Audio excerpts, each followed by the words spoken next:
Ah, this ain't no vegan blunt. It's crazy. This ain't no vegan blunt, cuz. You can't smoke this, bro, cuz ain't no vegan blunt.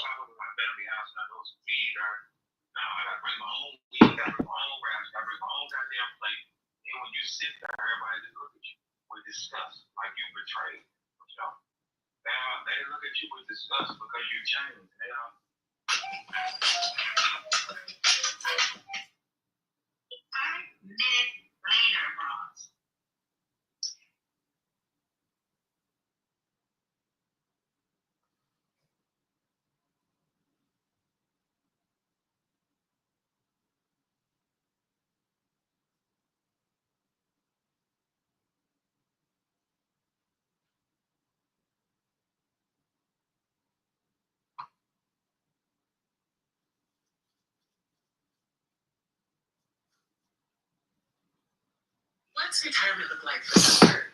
Relaxing hobbies, staying active. No, it's a lot, so I need my savings to last. Okay, let's What is plan. my one Symetra here? Life Insurance Company, your teammate for whatever lies ahead. Here we go, example. The Final Four is underway. Everybody from South Carolina is on fire. South Carolina outscores Texas 20-9 in the third.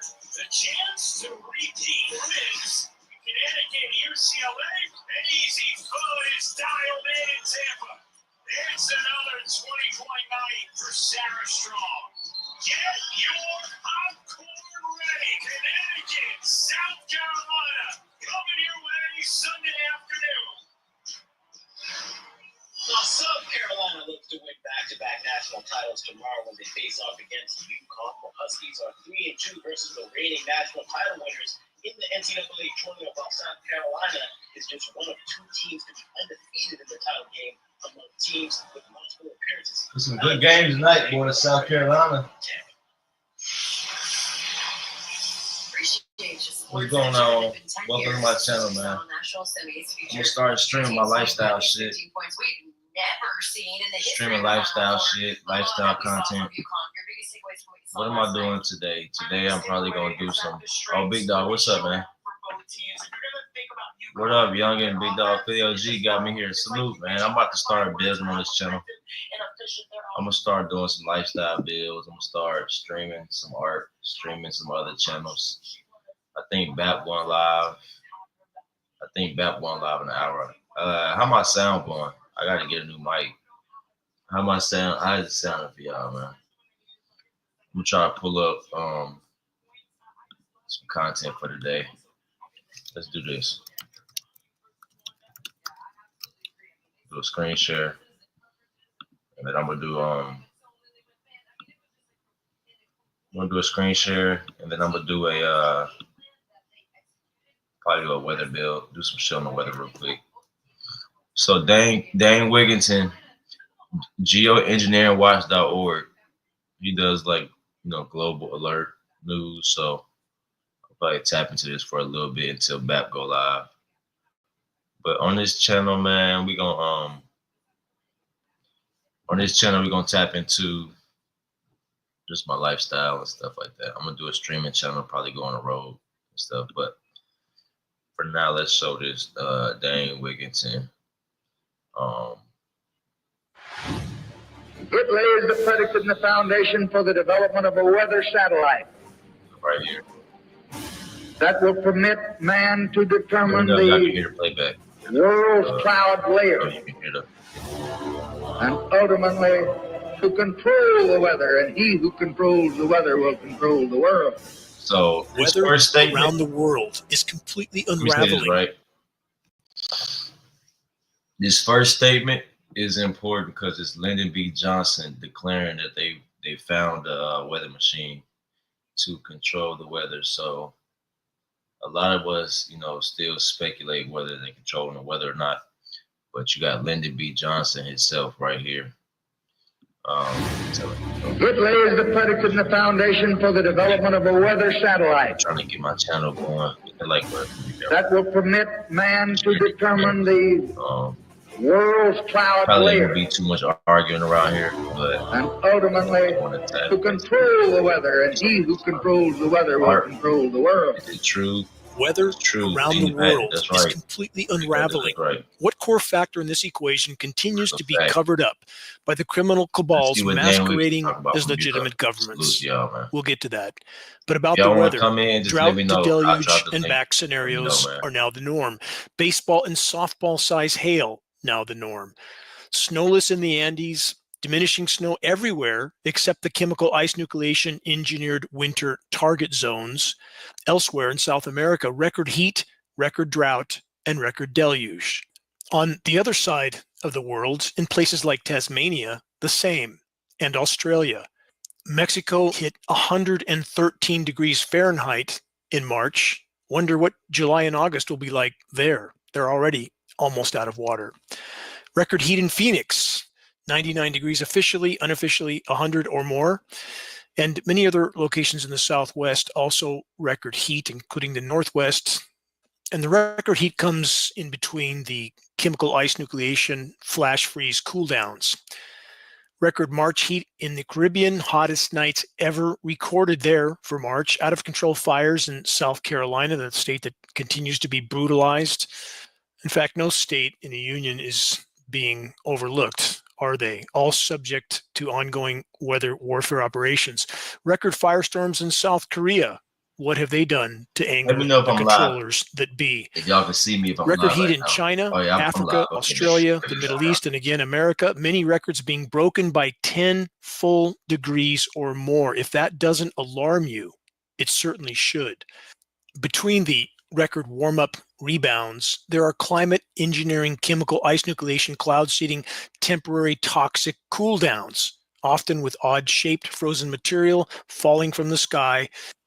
Anything Like from I said what recently, looks we like got tufts of cotton, record-breaking heat grains every of year. rice, little It's styrofoam warming up, pellets, y'all. all various Record-breaking forms heat of every year. chemical ice nucleating elements. Search Lake Michigan ice balls. Take a look at those pictures, or search the engineering winter section on geoengineeringwatch.org and take a look at all the data and pictures. You'll be shocked to the core. And this chemically nucleated material now often regularly includes baseball and softball size hail, increasingly commencing at temperatures far above freezing. Again, search and review the engineering winter section, geoengineeringwatch.org. Manipulated extreme surface wind flows are now also a core component of the climate engineering chemical cool down processes, patented processes, only denied by the unresearched and the ideologically challenged. The extreme surface winds enhance the endothermic reacting properties of these climate engineering elements.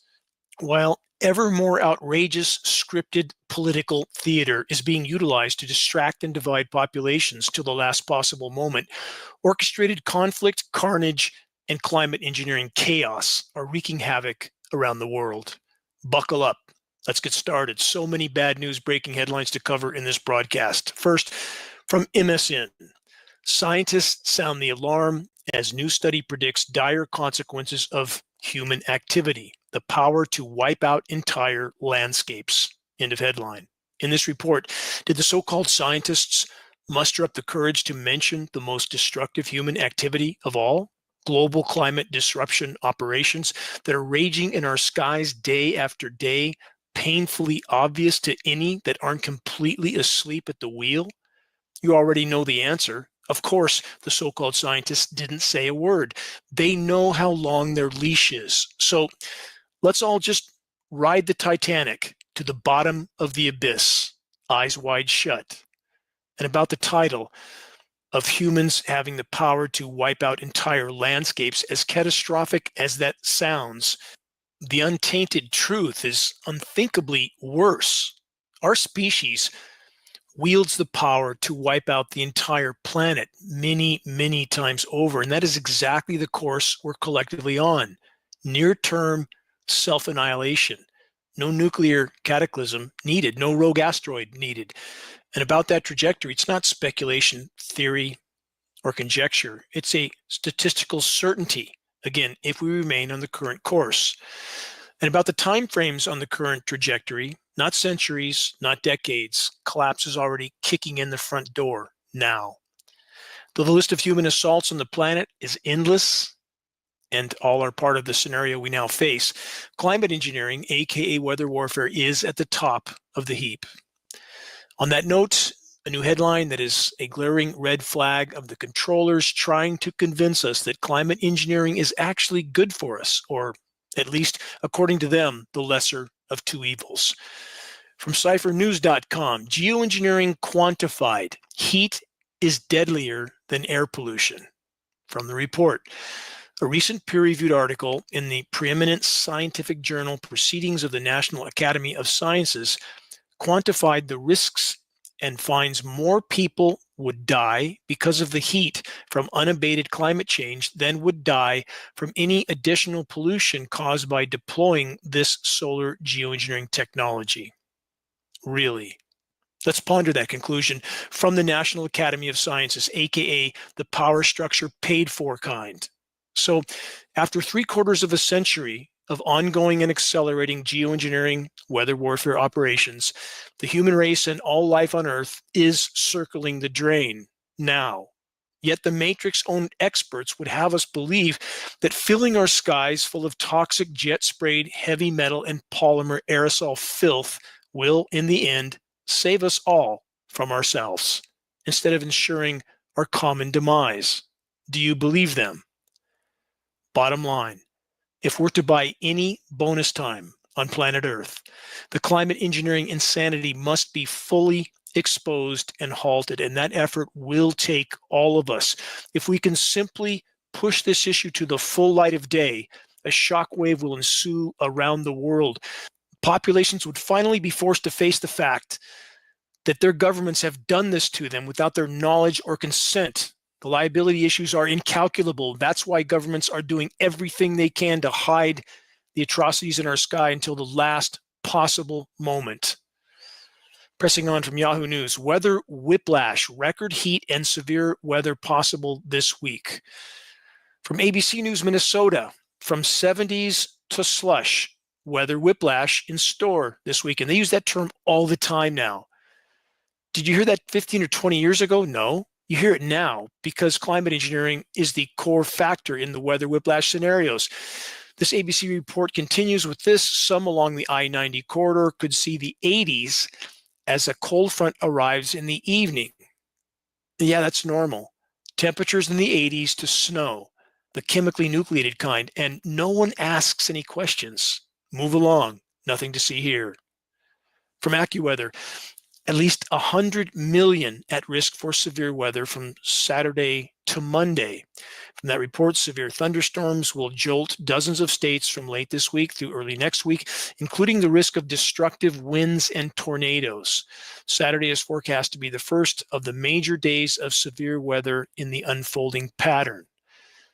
Again, this reminder, chemical ice nucleation cloud seeding created so-called cold fronts are colliding with warm flows of air and moisture, generally from the record warm Gulf. The results, unstable atmospheric conditions and cyclonic rotations, aka tornadoes. Another from Yahoo News, experts warn of severe consequences after significant shift in snowpack levels. We are not keeping up with what we need. That's the end of the headline. The report then states, after a promising start, the snowpack in the northern Sierra, California dropped dramatically during the middle of winter. Question, why? This is why the climate engineers are manipulating and migrating moisture flows from the west, scattering it over the widest possible surface area, sometimes a dozen states or more, by the use of seeding excessive condensation nuclei and frequency transmissions, all patented processes. Literally, you can have almost half the United States, the western half, covered with scattered, often featureless, precipitationless skies, scattered cloud canopy. Only, quote, filtered sunlight gets through. Welcome to solar radiation management operations. The result, greatly diminished precipitation in some regions, excessive precipitation in others, extreme weather and temperature whiplash. On that note, from the AccuWeather climate engineering cover-up actors, temperature war brewing for northeastern U.S. this weekend as summer and winter do battle. End headline from that report. Warm and cold air will go head to head in the Northeast this weekend, with temperatures climbing into the 80s Fahrenheit in some areas, while other locations hover in the 30s and 40s. Which side of the fence will you be on? Question mark. That's all from the report. Let's stop there. What absolute tyranny from the so-called experts at power structure controlled climate engineering cover-up institutions like AccuWeather. Their job is to convince populations that it's normal to have temperatures in the 80s on one side of a so-called winter storm and various forms of frozen material falling from the sky on the other side of the so-called winter storm, even with temperatures well above freezing. Though if chemical ice nucleation operations are carried out for an extended period, the surface temperatures can drop precipitously. The weather makers are increasingly desperate. We can't know just how much more toxic the chemical nucleated precipitation has become. This is Dane Wigington. You're listening to the weekly installment of the commercial-free, non-political Global Alert News Report, the end of the world as we know it broadcast. And with each passing day, that's becoming a literal statement. Brought to you by geoengineeringwatch.org, the largest and most visited website in the world on the subject of global climate engineering operations, aka weather warfare. Reaching a critical mass of awareness is the only way forward in this fight. We absolutely must reach a critical mass of awareness. Starting a conversation on climate engineering that leads people to a credible source of data is key. It's not productive to just repost and share anything from anyone that has anything to say about this subject, however baseless and lacking credibility it may be. Credible source of data, that's key. That's what gains traction in this battle. Geoengineeringwatch.org will continue all of our efforts to be the go-to source on covert climate engineering operations.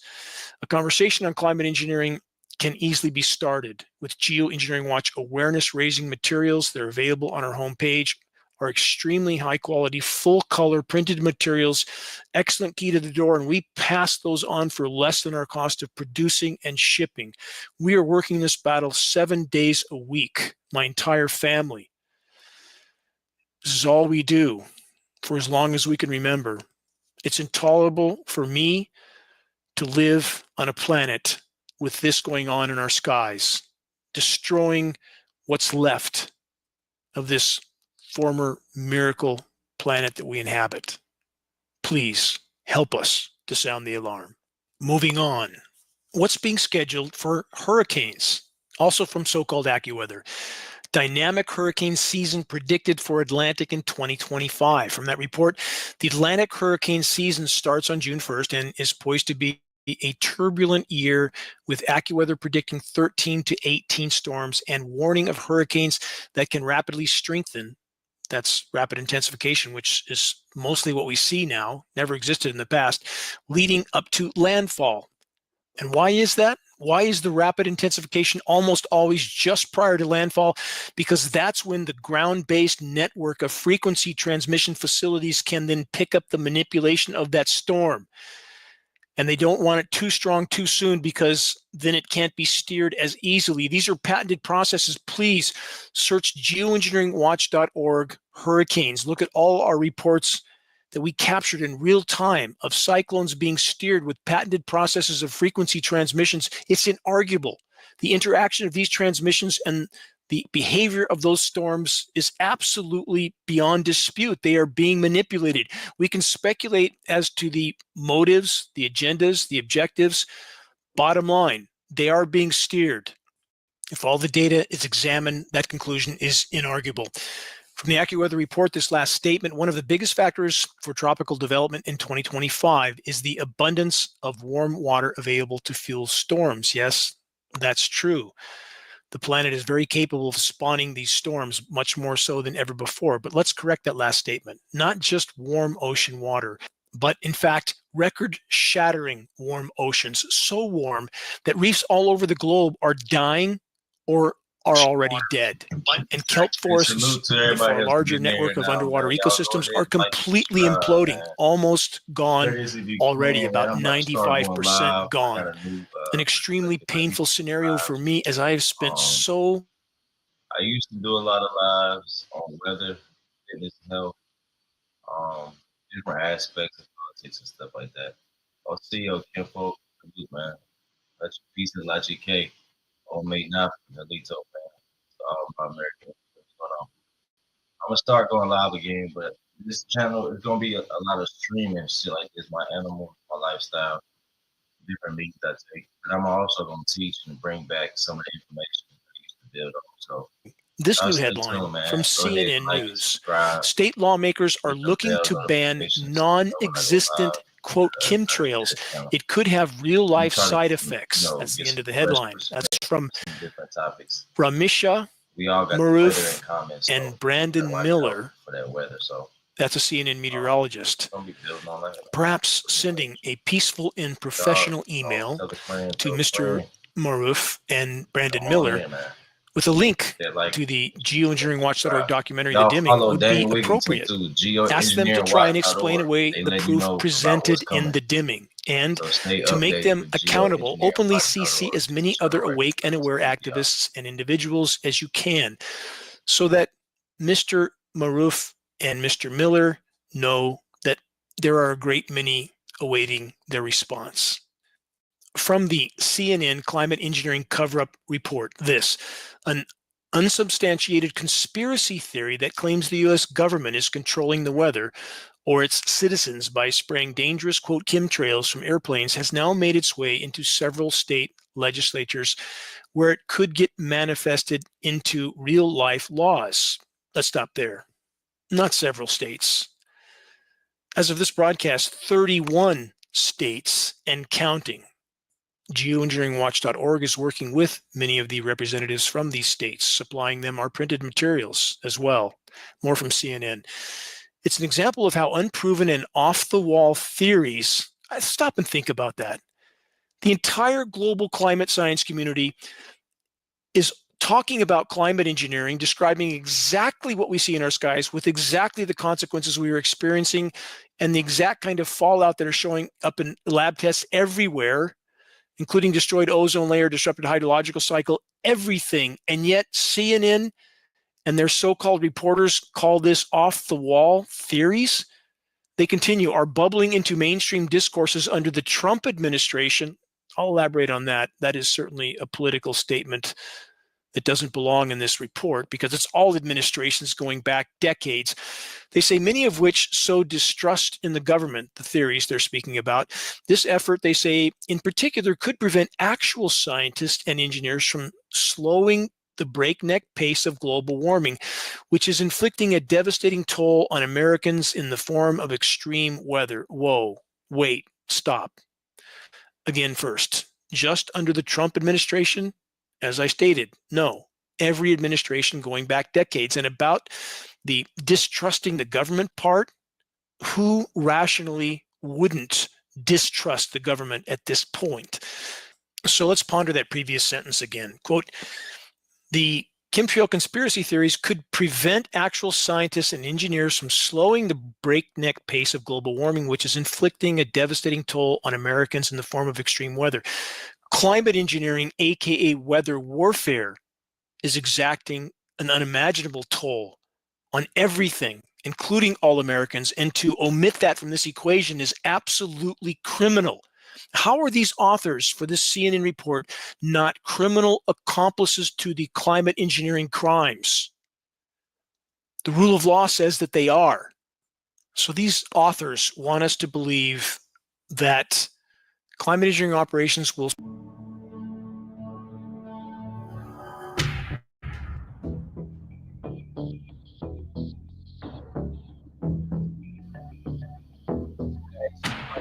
For a second, we're gonna come back to the climate interference stuff first. We'll come back to that. That's a look. So he does a weekly update when you said you're not hearing. We're gonna come back to that, but right now this is the dimming. So we're gonna watch the dimming. Eventually, I'm gonna do a full stream on the dimming. But this right here is this the dimming. So y'all go ahead and go watch the dimming.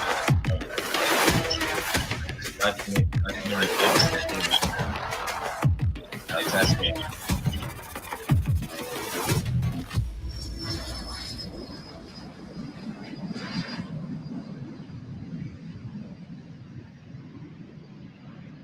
perhaps the greatest lie ever perpetrated on populations all over the world is the condensation trail lie.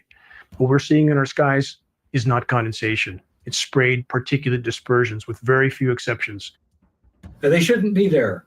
Jet engines burn clean. So if there's anything coming out of them, it's an additive. They're absolutely not contrails. Contrails do not linger, dissipate, and go into cloud coverage, period, in the report. And I kept saying to people, what is this? Because now the sky is no longer blue. It's starting to turn gray. And what I found was kind of like it was not socially acceptable. We're all going to pretend this is not really happening. And I thought, oh, this is very bad. Most are unfamiliar with a science term called global dimming. That term refers to the amount of direct sunlight that no longer reaches the surface of the planet due to light scattering particles that are building up in the atmosphere. And although many of these particles are from industrialized pollution, the larger majority are from the ongoing climate engineering solar radiation management operations.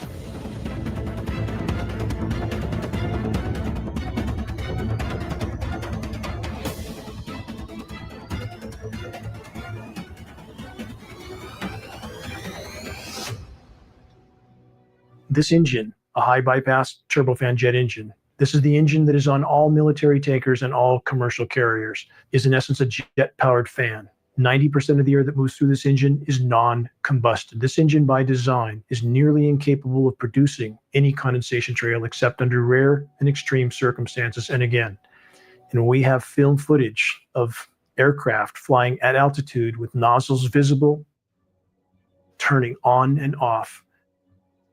That is the end of the argument. Since even before man could fly, there was an effort to try to modify the weather. We have weather modification patents going back 100 years plus.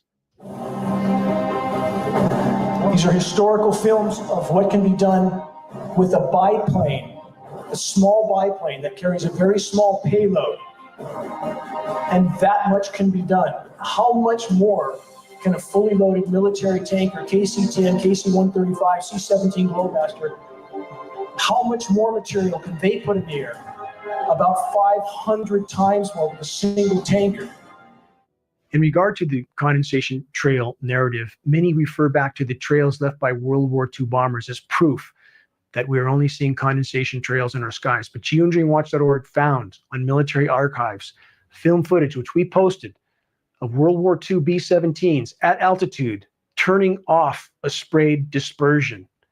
We know that climate engineering was deployed immediately after World War II, so testing was absolutely ongoing. Clearly, these bombers were used for beta testing. Film footage proves it. Weather was a weapon used over Vietnam. Would you expect that to be then deleted from the availability? No.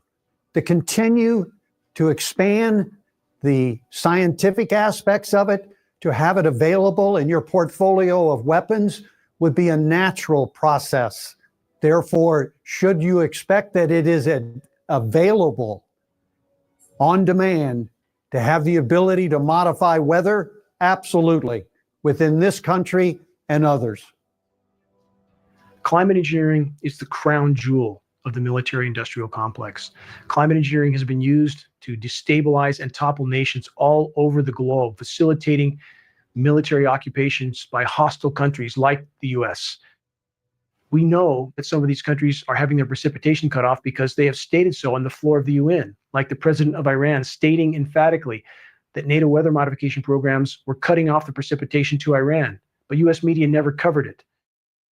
We have an economic model operating globally, which is operating based on covert force. And I have very serious questions after watching the financial patterns as to whether that financial force or that force includes weather warfare. People were coming to me, telling me about this. So because of that, I went to the government in Ottawa under Freedom of Information. There was a 40-page report, of which half the pages were completely blank, and the other half had a lot of blank outs. But there was sufficient information to tell me that, yeah, they're aware. They call it geoengineering. One of the big problems is that when we find some new technology, we get all excited by it, by the potential benefits of that technology, and often implement it and use the technology before we have any idea of the negative effects. Shouldn't it be considered that every breath we take is laden with highly toxic particles that are wreaking havoc in our own bodies, particles that aren't being reported by any air quality testing systems? Any official air quality testing are looking for PM10 or PM 2.5, 2.5 microns at best. The climate engineering nanoparticulates are exponentially smaller. They go virtually. Hey, y'all hearing this, man? How y'all feel about that? So they saying they don't know, they don't even know the effects this stuff is causing. So, oh, my bad. They don't know the effects it's causing, right? So they spraying this stuff over our heads, and they don't even have a projection of what's to come. So 5 to 10 years, we could all, you know what I'm saying? So, how y'all feel about this? Let me know. We're gonna transition. I'm gonna stop this, right? We're gonna come back to that. Right now, we're gonna switch over to my dog Pap. And that's running.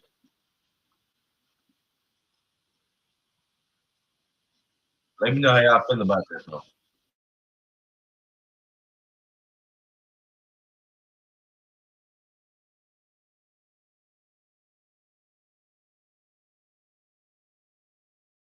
I'm not gonna talk about that. How about my youngest? A new 40, told him play with that. So when the niggas spin the black, how you gonna play with that? Got a 4-5 with a new drum, but a new vibe in the streets. Man down on the back blocks that I've died in the streets.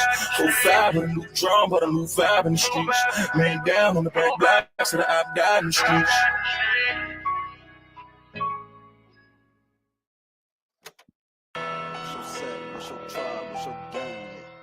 What's your tribe? What's your set? What's your gang? What's your tribe? What's your set? What's your gang? Hey, V. Say, what's your tribe, little nigga? What's your tribe, little nigga? Pressure apply, little nigga. When we slide, little nigga. If you a $5 nigga, don't get tried, little nigga. What's your tribe, little nigga? What's your tribe, little nigga? Pressure apply, little nigga. When we slide, little nigga. If you a $5 nigga, don't get tried, little nigga. It's a sleeve down movement, we ain't jabbing shit. But if niggas want box, then we jabbing shit. Uncivilized, we be on some savage shit. And if you disrespect this shit, it could get tragic quick. Boy, we smoking on that wop, that's that Walter Platt. Edgar Hoover in the wood and we ain't coughing yet.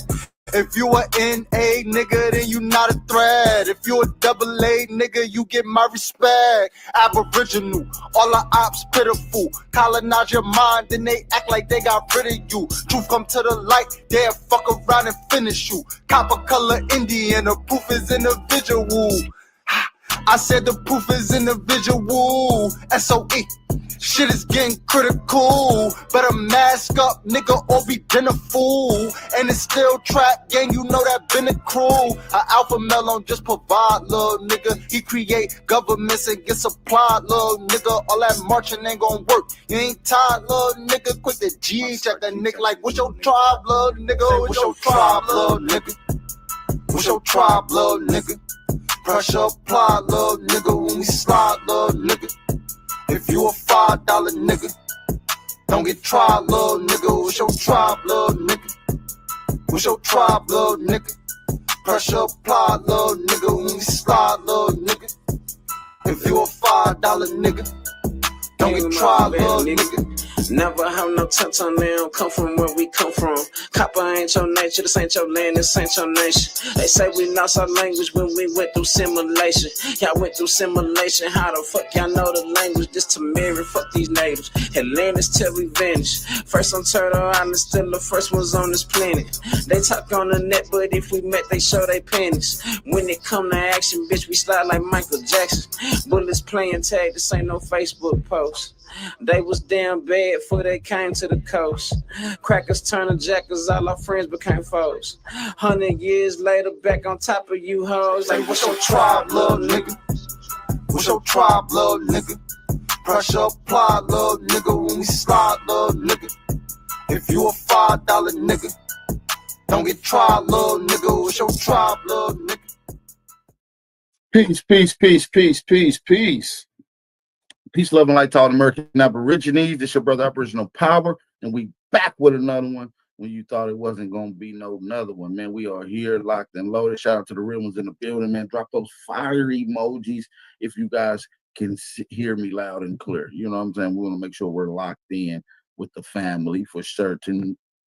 You know what I'm saying? We're looking a little shiesty on these likes, man. We got 37 of the family in here listening, or maybe a couple haters too. I'm not really quite for sure. But we got 17 of the viewers that have not hit that like button. Don't be no buster. Don't be no buster. You understand what I'm saying? Shout out to the real one. Shout out to Empress Goddess Namaste for putting that Cash App information in the chat. We do appreciate that, for putting that information out there so the family can support the channel. The channel is not monetized, so we appreciate all donations. They're welcome. You're not obligated, but we appreciate it. All right. So don't be the last one to support. Be the first one. Don't be a follower. Be a leader. All right. Shout out to Indigenous Blood Mitchell, Bronze Flat Power, Straight Up Kusa. Who else we got up in here? Clay Gray, G's from the School Kill, Ja, Kelly Green in the motherfucking building, GG in the building, True American Indian, Kelly Green. Talk to me, family. Big Dog Filio Jinski. Roger W. True Zone Productions. Shout out to the Squiz-Eye, man. Bout gang up in this. Y'all already know what the motherfucking vibes is. Y'all already know what we got going on, gang. Somebody said, wrench me up over this motherfucker. See, listen, moderators, I only got moderators. If you ain't telling people to hit that like button constantly, dropping that cash out constantly, telling motherfuckers to get what I got going on, ain't no point to be a moderator. I'm about to start taking blicks, but I will give you one production. I just want to give you that. I fucked with you too. You're a solid guy. Fuck with you. I got you. Give me a second. I'm just letting you know what moderators do. If I see what moderators doing, what they ain't doing, you gotta take blicks. No offense. Love y'all to death. Streaming on my channel too. Okay. Shout out to my nigga Wolf. Shout out to Wolf in the building, man. 305 War Chief. What's the word, family? What's the word? It's always good to see y'all up in the building, man. It's always a blessing to see y'all. We got a fire-ass build going on. Y'all let me know if I'm loud and clear. I'm trying to speak up a little loud. I be chilling sometimes. Sometimes talk like this. You know, y'all niggas can't, you know what I mean? It don't penetrate through y'all. You know what I'm saying? To your hearts. Sometimes you gotta raise up that vibration just a little bit, just to make sure that y'all hear me though, family. You feel me? Like hit that like button real quick. Shout out to everybody in the building. American Warriors in the building. Humble Luck is in the building. Good to see y'all up in here with us, man. Drop those fire emojis if I'm loud and clear, fam. Let me know if I'm loud and clear. All right. Y'all chilling on this Saturday. It's a beautiful Saturday. A little wake and bake. You hear it? Might get into some audio. I want to kind of deal with some of these wars that all started it on the East Coast. You know, we ain't talking about the politics, you know, because they kind of handled their situation how they need to handle it. You know, we're going to get into some of these Tuscarora wars. The war that all started, the Tuscarora versus the Spanish invaders. If y'all not familiar with that, we're going to probably get into some of that dialogue. Maybe we can just dialogue with some of the family about it. Maybe we can just dialogue with some of the family about it.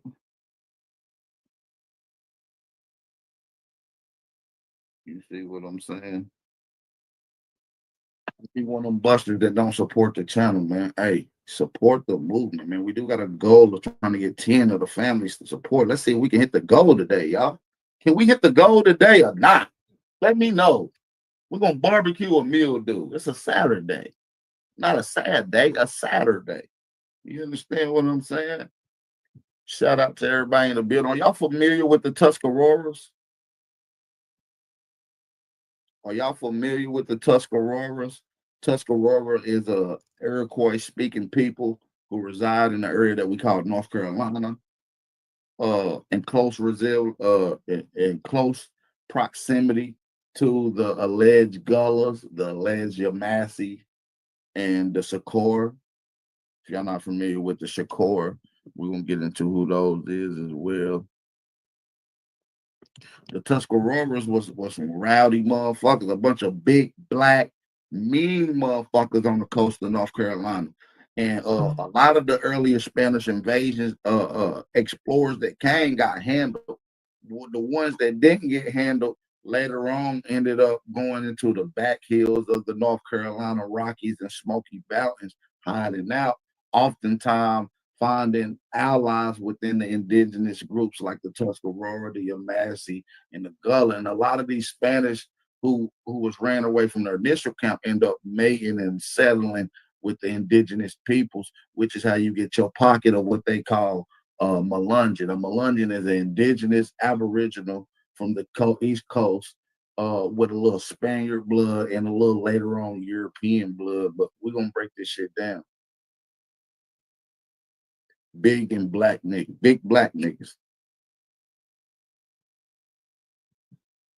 We talking about some big black niggas from the Carolinas. Yeah, Tuscaroras were some wild motherfuckers. Now, of course, they got their own narrative with revived information. So when we be listening to these histories and this dialogue, we got to learn how to eat the meat, no diddy, and spit out the bones, no diddy. We got to learn how to eat the meat and spit out the bones, no diddy. Because when you breaking it down, they're going to try to incorporate the reason that they were black is because of African ancestry. But documentation shows that earlier explorers going back as far back as 1519 in the Carolinas described these people as black as hell. Literally black as hell.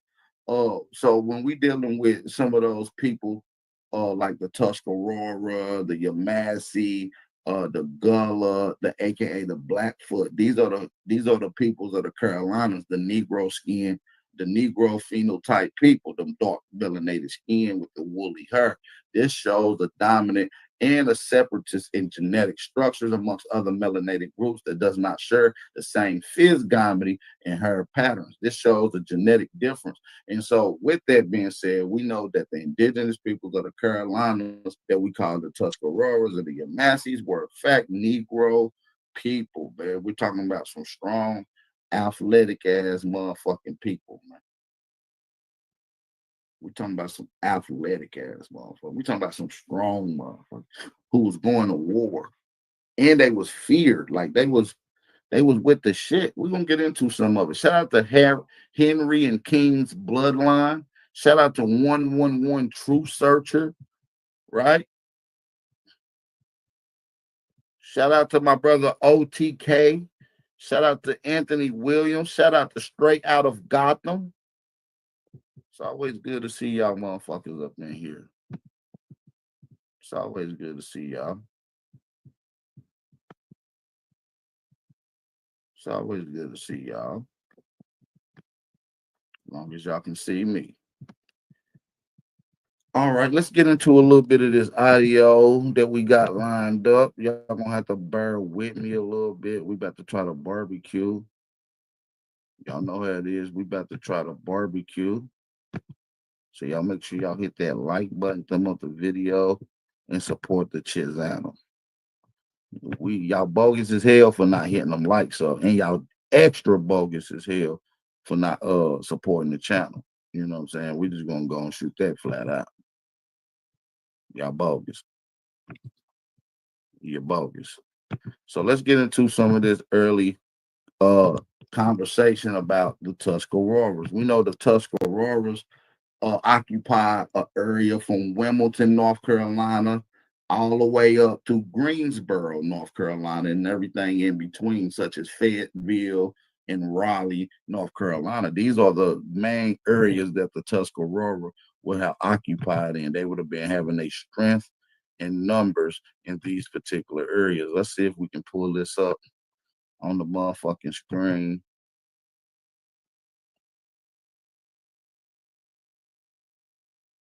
You feel me? With the blick, Shout out to everybody in the building, man. I see we got everybody in here. Share the live stream too, family. I can't even stress to you guys how important it is for you to share the live stream and to immediately hit the like button. Even if you're a hater, don't be no hater, bro. Like, you can hate, but damn, still hit the like button. Ugly ass nigga. Hit the like button. If y'all don't hit the like button, y'all grandmama are African. That's how I feel at this point. Like, I swear to God on my grandma, if y'all don't get up to at least 50 likes, so y'all, whoever don't hit the like, y'all, I swear y'all grandmama probably an African. Cause it's in y'all soul not to hit this motherfucker. Y'all niggas probably African. I ain't gonna say. But let's get into this motherfucking heat though. African niggas hit the like button. Real niggas support. East flowing rivers from out of the Piedmont of Virginia and North Carolina down into the coastal areas are the rivers that the Tuscarora will basically settle along and migrate to and build villages all along those rivers in eastern North Carolina. The Cape Fear or Petey Yadkin rivers kind of separate the Yamasees and the Catawbas and the southeastern Indians from the Tuscarora, but pretty much the Piedmont of North Carolina and eastern North Carolina is dominated by the Tuscaroras and their And so part of their hunting. what they're not going to tell you in this whole conversation is that the Tuscarora, the Yamasee, and the Gullahs had a close relationship.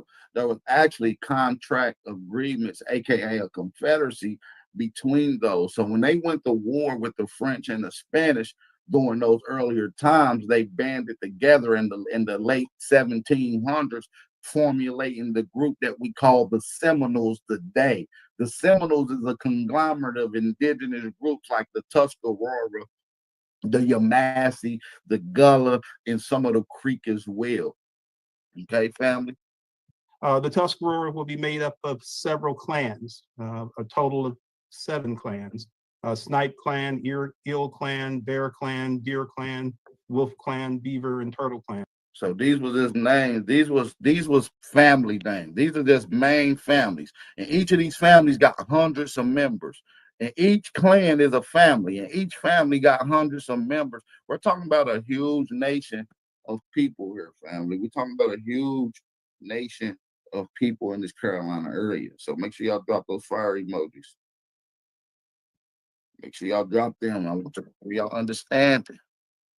Let's run it back. That's the tag. Southeastern Indians from the Tuscarora, but pretty much the Piedmont of North Carolina and eastern North Carolina is dominated by the Tuscaroras, and their it is part of their hunting grounds. The Tuscarora will be made up of several clans, a total of 7 clans. Snipe Clan, Eel Clan, Bear Clan, Deer Clan, Wolf Clan, Beaver, and Turtle Clan. And they will basically thrive in eastern North Carolina until the time of the Tuscarora War. It is possible that there were other clans, but at the time of European contact and during recorded history, these are the 7 clans that were in existence during that time period.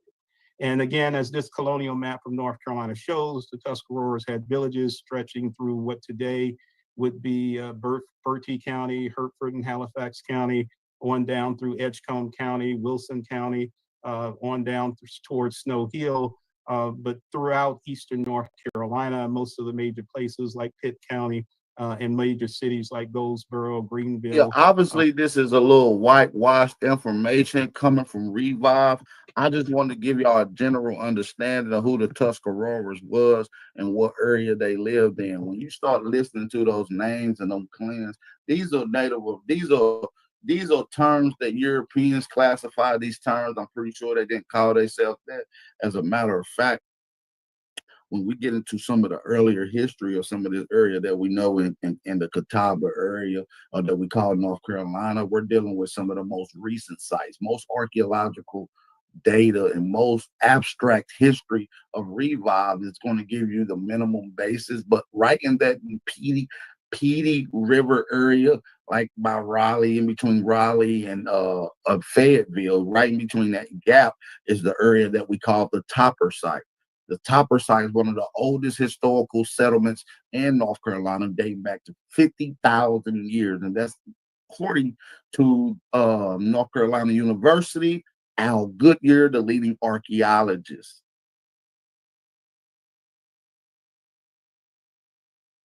You understand what I'm saying? Shout out to everybody in the building. We're gonna try to break this thing down. Like I told you guys, no Diddy, eat the meat and spit out the bones. We're gonna dodge the hijack. A little bobbing and weaving on this. New Bern, et cetera, would have been settlements in major towns for Tuscaroras, and this would be their hunting areas throughout eastern North Carolina and up into the Piedmont.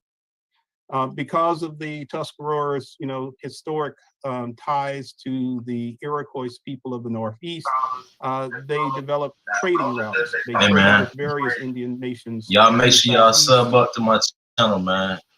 Hey, sub up to my channel. Right now I'm watching BAP. I'm gonna tap in on the BAP situation. And then after BAP is done, I'll probably go back live on what I was doing. I was building on the weather situation and watch. So just tap in. Y'all make sure y'all like the video. Get my algorithm, and we're gonna bring some new, fresh information people ain't been hearing, seeing our own stuff. So you know what I'm saying, and collect the gemstones, right? So y'all make sure y'all subscribe, like the channel, and post it in your community if you can. So let's tap back into this BAP. When BAP done, we're gonna be back on some other information that I was doing before. But we're gonna be streaming, y'all. I'm gonna run a whole streaming platform. I'm gonna run this like Twitch.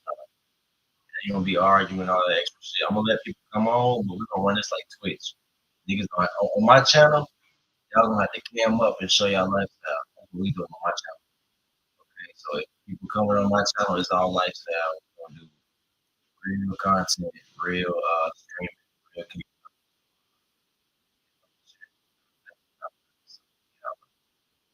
Like I said, when BAP is done, I'm gonna have to bring people over here. We're gonna party over here today. All right, we're gonna show stuff. So yeah. Shout out to my brother Roger W. We appreciate that. Shout out to my brother Roger W. Also being one of the brothers that support the channel. Shout out to my brother Roger W. We do appreciate that, man. We do appreciate that. Shout out to everybody in the building that's coming in. Make sure y'all support the channel. Don't let Empress Goddess Namaste and Roger W. be the only ones to support the channel. Indians as far north as their kinsmen, the Five Nations, the Mohawks, the Senecas, Onondagas, and Cayugas.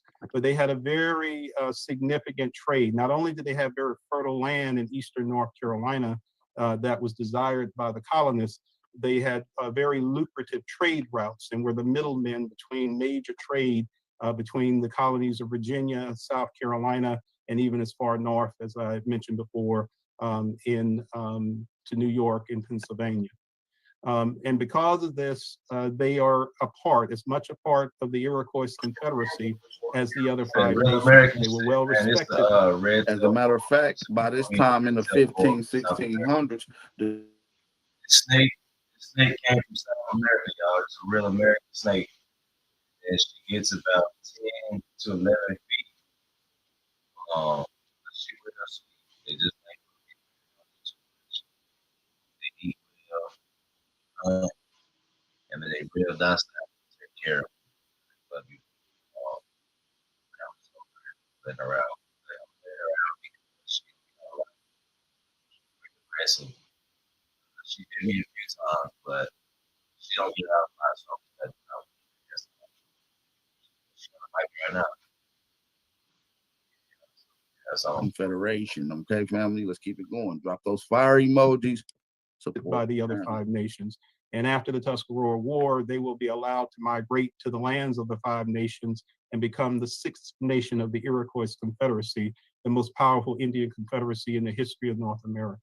If we look at great native civilizations in North and South America, the Iroquois count as one of the greatest native civilizations, along with the Pueblos, the Aztecs, the Incas, and the various nations, very distinguished nations. There were hundreds of nations of Indians, and the Cherokees and Southeastern Indians were very significant as well. But when we look at great civilizations, the Iroquois count as one of the great civilizations in North America. And because of their relationship with the Tuscaroras in eastern North Carolina, and the Tuscaroras' access to the Outer Banks of North Carolina, and all natives' major trading good, which were seashells, particularly a purplish seashell that existed on the coast of North Carolina, we will see that they dominate the trade in wampum. And I'll take a second here just to mention wampum and seashells, these purple seashells for Native Americans were the equivalent of gold and silver to Europeans. And so they were very, very valuable to Native nations. And the Tuscaroras dominated that seashell trade throughout North Carolina, Virginia, and the Southeast. And of course, these shells make their way to their kinsmen, the Iroquois, in the Northeast. I'm going to try to be very brief because I want for us to understand the impact that European colonization and the impact with contact with Europeans had on Native peoples. We know about, if you study colonial history, you know. And like I said, when we're talking about the colonials, we're not talking about a bunch of big black indigenous peoples working with a bunch of pale-skinned Europeans in the 1600s. We're talking about a bunch of big black Negroes working with other Negroes coming from Europe that speak a similar language. And we're going to break down why they was even in communication with a lot of these people, because they're distant relatives that maybe have been operating under a separate system than outside of this particular nation. So when my understanding, I'm just going to give y'all a cliffhanger, those earlier European colonists aren't not in fact European. They're returnees from the indigenous Aboriginal nations. They are returnees. That means at some point in time, their ancestors left to go to other places and their descendants came back. We're talking about returnees. This is why we have these conversations amongst these people. You see what I'm saying? This is why we're having these type of conversations. Know about the Portuguese. So when you're thinking about European colonists, 15, 16, even as early as the early 1700s, we're not talking about pale-skinned people coming from Europe, Portugal, or Spain. We're talking about melanated people that once lived in the eastern coast that we call Virginia. And the Spanish and the impact that they had on Native peoples in the Caribbean and in Central and South America. We know about the spreading of disease. We know the warfare that took place, and we understand the devastation that happened to those big brother Jaguar Omek in the chat. We got Jaguar Omek in the chat, family. I need everybody in the chat to show some love to the God, to the legend. In that region. But I think what is less known to people is that the Spanish were also in North Carolina, and they also had an impact on Native peoples in the Carolinas, Virginia, North Carolina, South Carolina, and that impact, of course, affects. A lot of these impacts did. We're going to get into this. So now we're talking 1540s to 1580s. There was no Europeans coming over here settling in any of these areas in the 1500s. As a matter of fact, if you can look Google, what was the first white, pale-skinned European settlement? It's going to tell you in the later 1600s, and that happened in Roanoke, Virginia. Okay, family, that happened in Roanoke, Virginia. Let me shout out the family, the 2 other family members that just supported the channel. So we have a total of 4 of the family members that just supported. Shout out to Mr. OTK for supporting the channel. Show some love to my brother OTK for supporting, and shout out to Big Dog Philly OG. We appreciate you 2 brothers for supporting the channel. Excuse me. So we got Empress Goddess Namaste, Roger W, Big Dog Philly OG, and OTK that support the channel. We appreciate that. Don't stop now. Keep it going, family. Don't be a hater. Support the movement that actually supports the movement. North Carolina, South Carolina, and that impact, of course. So look, we're talking about Spanish slave raids. So the Spanish slaves were white people. So you got a bunch of Negroes who's leaving the Eastern Hemisphere from Europe and Spain, bringing along their Slavic slaves. So this is how you first get the introduction of Slavic or pale skins, even in the narrative, they're slaves. By the time De Soto came in 1539, 1543, he described these people as being rich, already having a sense of government. Okay. By the time 1566 come, the 1568, you got the changing of perspective. I think as some backhand alignments started to happen, and so by the time 1570 came, the Spanish mission to Chesapeake Bay, Virginia, and the destruction, and pretty much mixing in with those people on that particular area. We're gonna get to that. We got a lot to get into. Make sure y'all hit that like button, thumb up the video, support the channel. The impact of the Spanish on the Tuscarora and the native peoples of the Eastern North Carolina. Okay, so we gotta do some bobbing and weaving right here. Eat the meat, spit out the bones. I'm gonna do my best. I'm gonna do my best to try to clear up a lot of the narrative that we know is baloney. Okay, so we know that they're adding stuff. Virginia, North Carolina, South Carolina, and that impact, of course, affects the Tuscarora, and it will affect the way in which Tuscaroras interact with Europeans, particularly when the English arrive some generations later. The Spanish were throughout North Carolina and Virginia. The Spanish had a mission in what basically is Jamestown, Virginia today, in which they established the Catholic Church, and they attempted to Christianize the Indians of the Chesapeake region. They patrolled. Right. So we're talking about, and like, I just want to make clear, when we talk about these people doing this, we're talking about other melanated people. Okay. Not necessarily indigenous aboriginals from Europe, because there's no such thing as indigenous aboriginals from Europe. We're talking about people who went to Europe as some of the earliest arrivals to help build up that place, and then later on came back after the invasion of their particular land. So 1492 is about the last dominated era from people that left America and went to the Eastern Hemisphere to create Europe, to create London, to create Britain. That was all created by indigenous aboriginals from the East Coast, ranging all the way down from New York all the way down to South Carolina. Those particular missions set up and created Europe. Fast forward 200 years later, they're returning back to America on the coast. And I'm going to prove to you that the King of Portugal said that his descendants come directly from Virginia. And so we're going to break that thing down here in just a second. Control the coast of North Carolina, and they seized Native Americans and they sold them into slavery. So the Europeans, particularly the Spanish, although they dominated Central America, South America, Mexico, they also had an impact on North America prior to the English arriving in 1584-85. De Soto comes through the region. The slaves raid the coast for slaves, and they take Algonquins and any other slaves they can get. Pardo will go into the western part of North Carolina and have an impact on Native Americans there.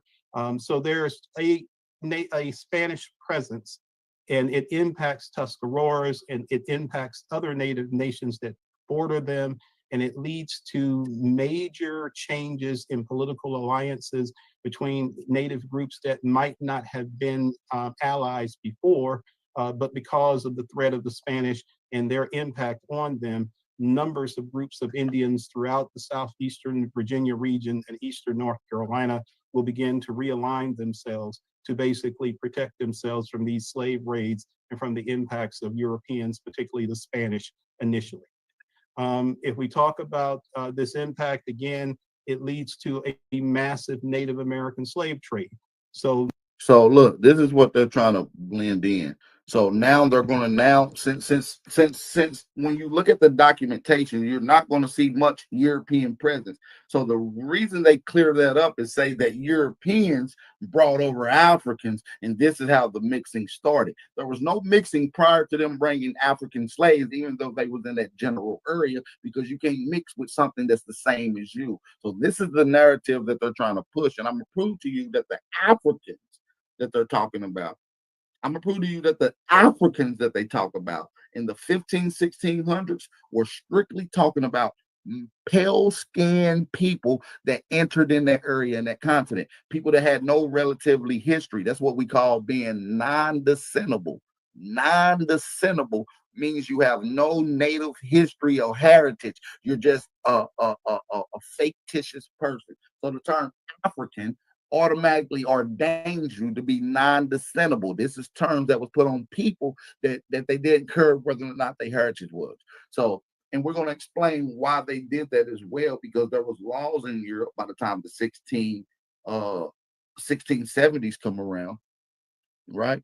By the time the 1600s come around, Oliver Cromwell put a law out saying that no European Christians can be enslaved. They can only go through these particular programs. So to bypass the law that was now set in Europe, the law said you cannot transport any Europeans from the continent of Europe, from the continent of Europe.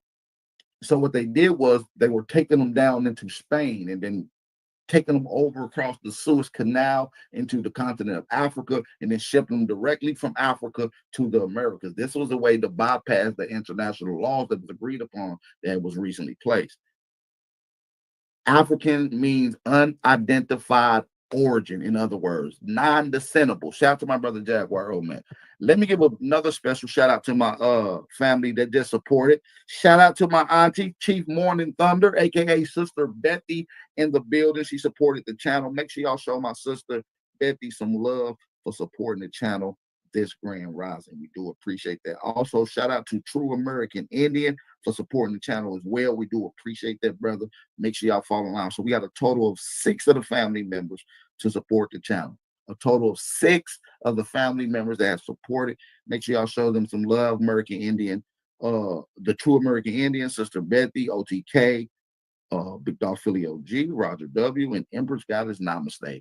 So listen, you guys, and we are 4 donations away from hitting the goal, family.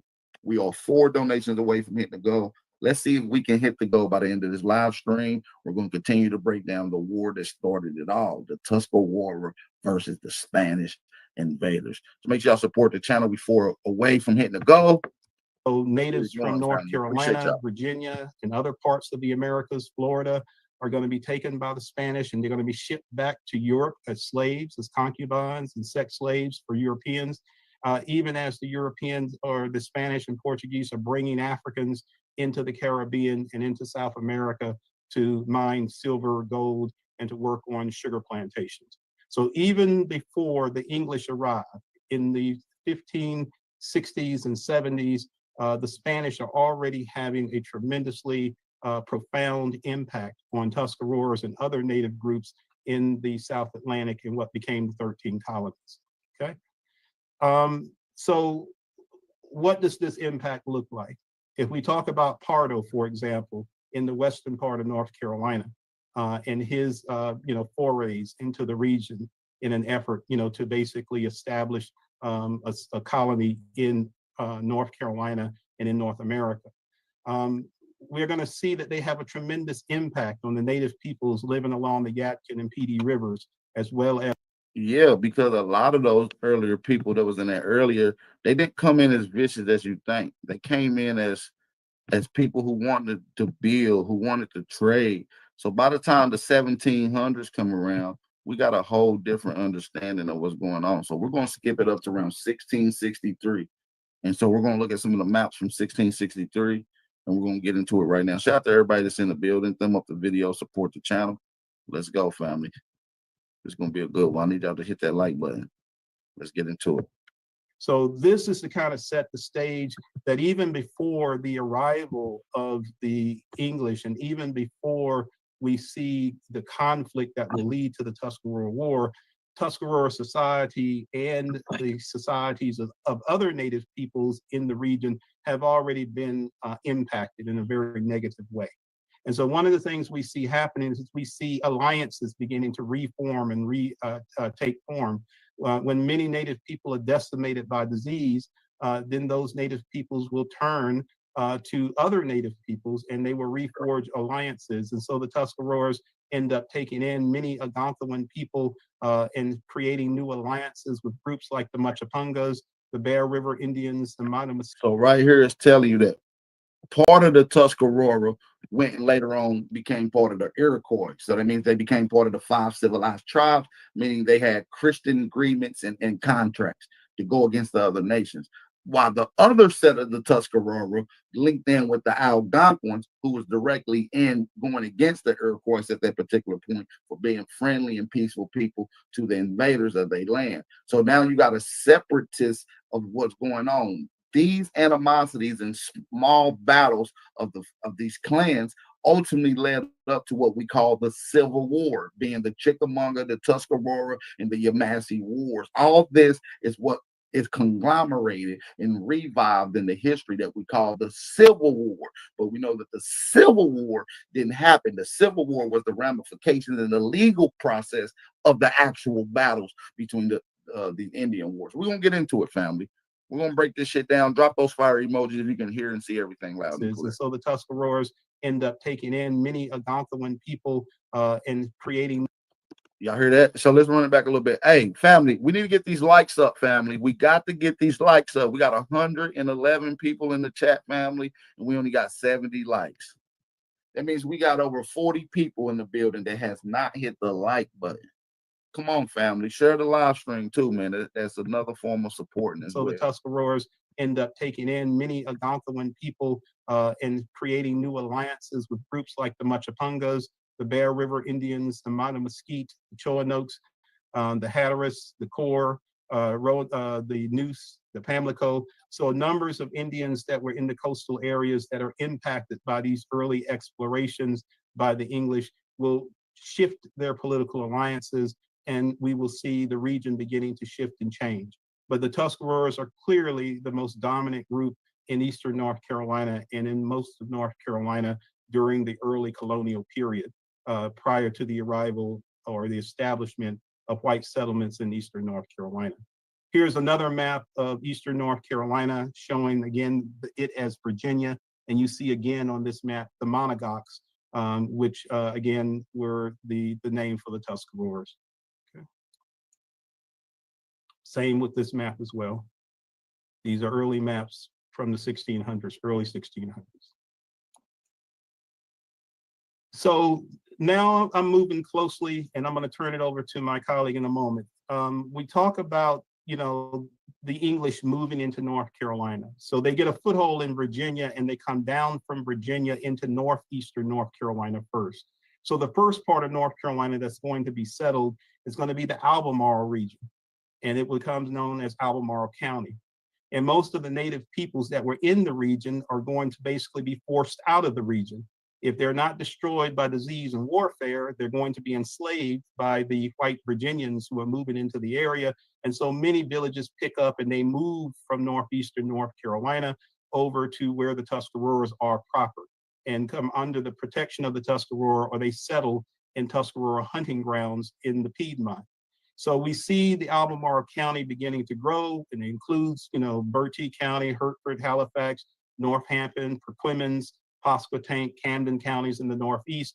And as these settlements grow, and we see more whites moving down into northeastern North Carolina around the Great Dismal Swamp, there's going to be increased conflict between the Nottaways, the Meharans, the Tuscaroras. And remember, the Nottaways and Meharans are the kinsmen of the Tuscarora.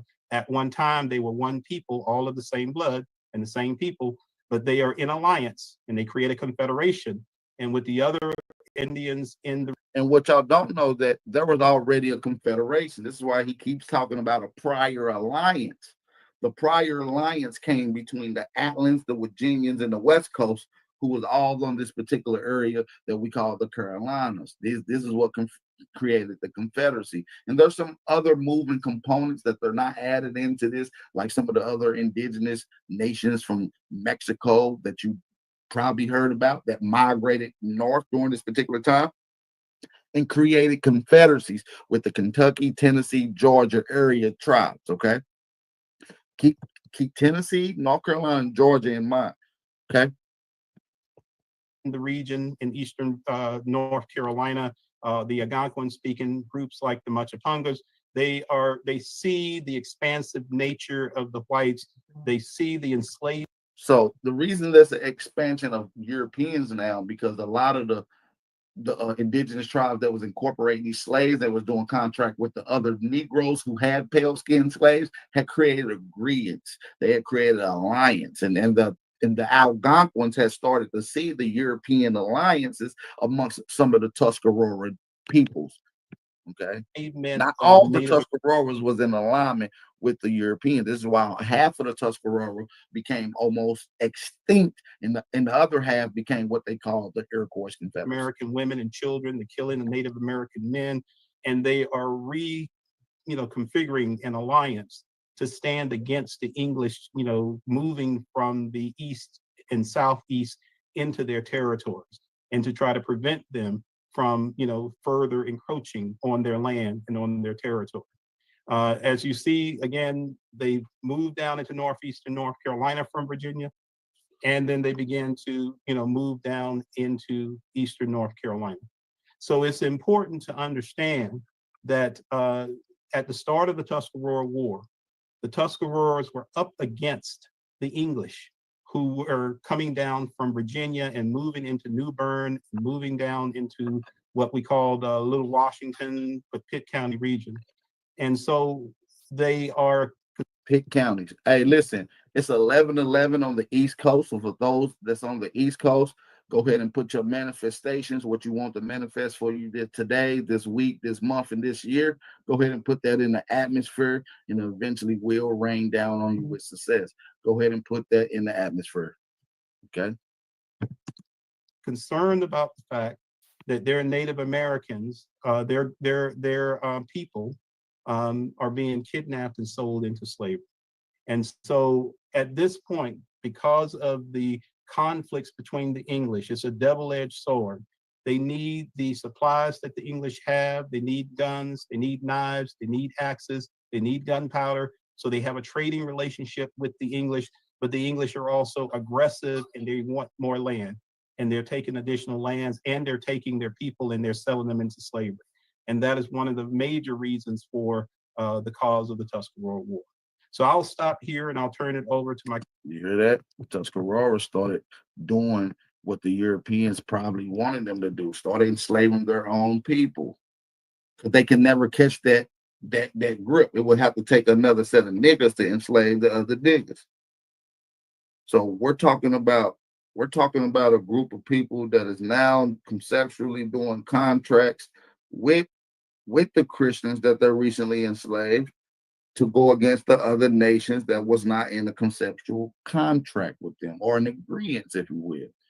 So this is what started these particular wars around the early 1700s. We're going to get into this.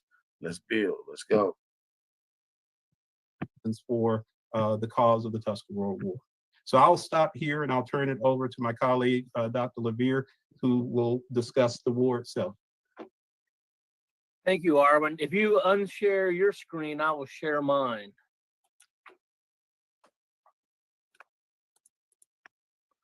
There we go. Okay, so the spark that's going to actually start the war is the trial of John Lawson and Baron Christoph de Graffenried. John Lawson was Surveyor General of the colony of North Carolina, and he'd been getting a pretty bad reputation with the Indians of eastern North Carolina. Everywhere he went with his surveying equipment, Indians lost land. And on the heels of surveyors came these rather haughty settlers who saw really nothing good when they're Indian neighbors. And so Indians began to find themselves not only enslaved, as Arwen spoke about, but also they would be abused. For example, an Indian going hunting on a settler's land might find him beaten, his guns confiscated or broken, and any game he shot confiscated. Indians often wound up murdered by the settlers, their neighboring settlers. And so John Lawson kind of becomes the John Lawson. So we're going to get into some of this. I got some breakdown. We're going to get into. I'm going to let him finish this. We're going to break this thing on down. We're going to get into some of the actual history of some of the indigenous peoples going all the way back to at least 1850s. We're going to get into some of how the Negro indigenous races owed billions or has billions in fees owed to them. So we're going to get into it in just a second, and we're going to show how they use these terms as misnomers. So just bear with me, family. Face of what the Indians were against. Everywhere he goes, Indians are losing land. And so one day in early September of 1711, he convinces his client, Baron Christoph de Graffenried, to take a trip up the Neuse River. De Graffenried had, the year before, had brought over about 350 or so German and Swiss settlers. They settled at the mouth of the Neuse River. They found the town of New Bern. The colony began. he's not really breaking it down. I'm not fucking with his vibration, so just bear with me. We're gonna move into the next segment of information dealing with the Tuscarora. So just bear with me. We're gonna get into it right now. If y'all ready to get into it, go ahead and smack that like button and thumb up the video. My bad. Hold on. Let me go to it. I think I fucked up. Hold on. Y'all bear with me. Hit that like button. Drop those fire emojis. Shout out to Juan Torres as well for supporting the channel. Shout out to my brother Juan Torres for supporting the channel. We do appreciate that. Shout out to my brother Juan Torres. So let's get into it. Let's get into this little breakdown, and we're gonna continue to go with the stories of indigenous nations, their resilience, and their struggles against colonial oppression. Among these histories, some narratives remain largely obscured, shrouded in mystery, and often erased from mainstream discourse. The story of the Black Skarur, a unique community of the Carolinas, is one such hidden chapter in the history of North America. Emerging at the intersection of indigenous and African cultures, the Black Skarur were a distinct people whose resilience against enslavement, forced displacement. So look at the image of these Tuscaroras, and this is an early image from, I forget the actual guy who created these lithograph images, but look at it. We talking about built Negroes of the Carolinas. You can probably look at these 7 phenotypes of men and find a phenotype that still resides in those Carolina areas today. You understand what I'm saying? Don't let them try to hit you with the switcheroony talking about they Africans just because they're dark skinned. That was the Cultural narrative. erasure remains an extraordinary. That was recently been introduced into the narrative based off of scientific racism. And so this was a new narrative. Testament to the human will to survive and preserve identity. Long before European contact, the Skarur, better known as the Tuscarora, were one of the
solemn orientance of the chief applied a lighted torch. So the bank was covered with oil, obviously crude oil, and they set it on fire in a ceremony. Immediately, the flames spread over the surface of the water, and men shouts out of the Red Warriors. Now, listen, when it said Red Warriors, I want y'all to keep that in mind. Now, it said in the same district, at the spot known as Titusville, was well on the surface of which oil inhabitants floated, and the Indians who had long known its healing properties now so fully recognized in its refined form of Vaseline. So they was taking crude oil and turning it into petroleum jelly.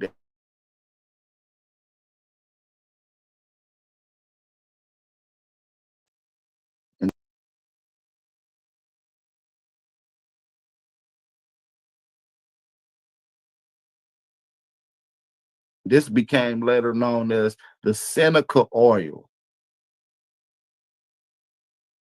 It became established and patented in 1833, and it was talked about in American Journal of Science, describing a certain person's made their living and screaming this dirty-looking and most unfragrant grease with the bores of purifying by the heat. Okay, so around this time in 1833 is around the same time they started taking Sir Rector's land as well, family.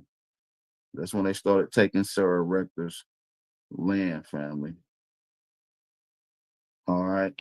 It said Expian led a retreat of the 10,000s. Before Confucius taught of Buddha lived, before the wise men journeyed from the east, or the Romans discovered Britain, before Job had his troubles, or Jeremiah his lamentations, before the Red Sea parted or the walls of Jericho fell, before Sermon on the Mount or the cross of Calvary. In fact, before history began, the Negro race was.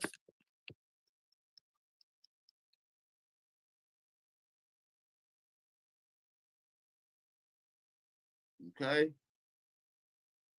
And when Macaulay's South Sea Islander sits on the broken arch of London Bridge to sketch the ruins of St. Paul, the Negro will be there, as he was with Christopher Columbus, Boa, and Perry. Who knows? But the last man so graphically described by the poet will be a Negro. Some of your greatest poets and singers from historical days was poets. So when we deal with Negroes, Black people, we're dealing with Indians. When we deal with Civil Rights Act of 1968, this is the Negro civil rights, the Indian civil rights, the indigenous civil rights. The Negro is still language in the corners of American society and finds itself in exile from his own land. Direct quote from the OG.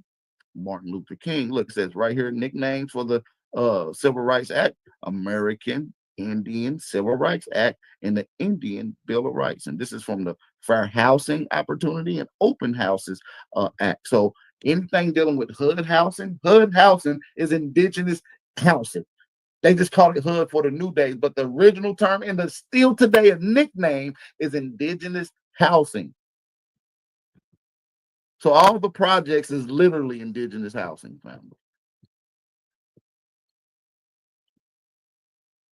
Here go a Creek warrior, just to give you an image of what some of these creeks would have looked like in the 16, 17, and 1800s.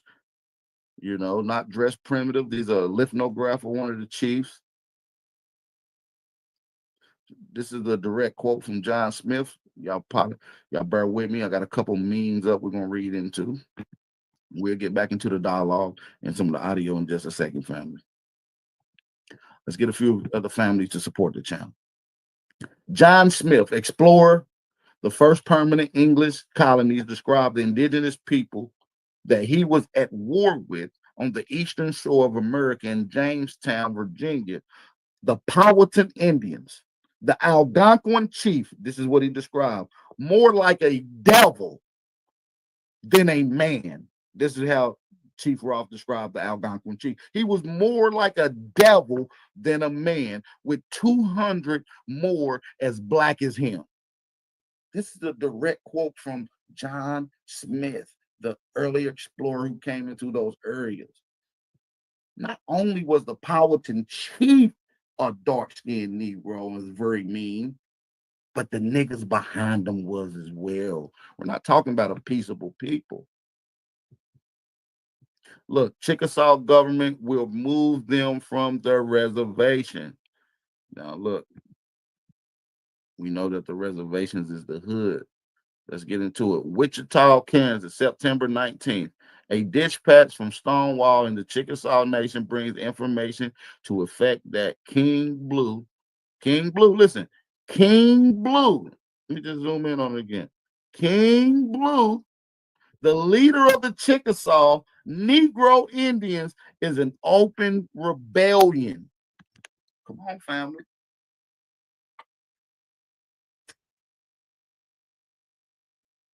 John Smith was also a liar, too.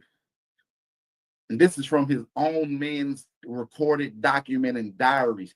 John Smith's own crew reported and wrote in their own diaries that he was a known habitual liar and had delusions of grandeur. This is directly from a quote from the journals of his own men. So but look, King Blue, a Negro chief leader of the Chickasaw. Have you ever heard of King Blue, family? I'm giving y'all free game. This is King Blue. He's not a rapper. This is an ancient indigenous king. All right. The insurrectionists have gone on murdering tours and terrorizing the Indian citizens, especially the squaws. Last Saturday, the band headed by King Blue swept down the farm of George Trex, postmaster at Stonewall. So they ran down on the postal service and fucked up the postmaster. The Indians came to the farm at noon when Trex, a white man, and his squaw were led from the house and bound with a rope and held as prisoners. King Blue imprisoned these niggas. Man. I'm just giving y'all some game, man.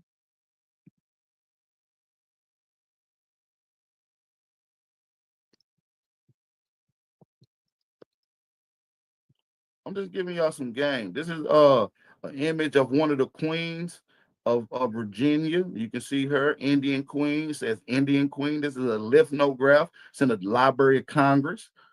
This is a queen of the Powhatans, or one of these Indian tribes. You can see she's very elegant as she will. Listen, millions of people living in West Africa are not African, but were reclassified as Africans. That lets you know African is not a proper word. And because of this reclassification, they have become non-descendable. Come on, y'all, support the channel. We about to barbecue.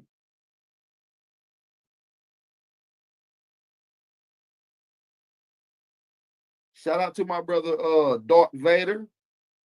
Shout out to G's from the Schuylkill River. And shout out to Haru, the Duke of Great Lakes. We appreciate that. Shout out to Haru, the Duke of Great Lakes. Make sure y'all support that channel, man. We're going to keep cooking.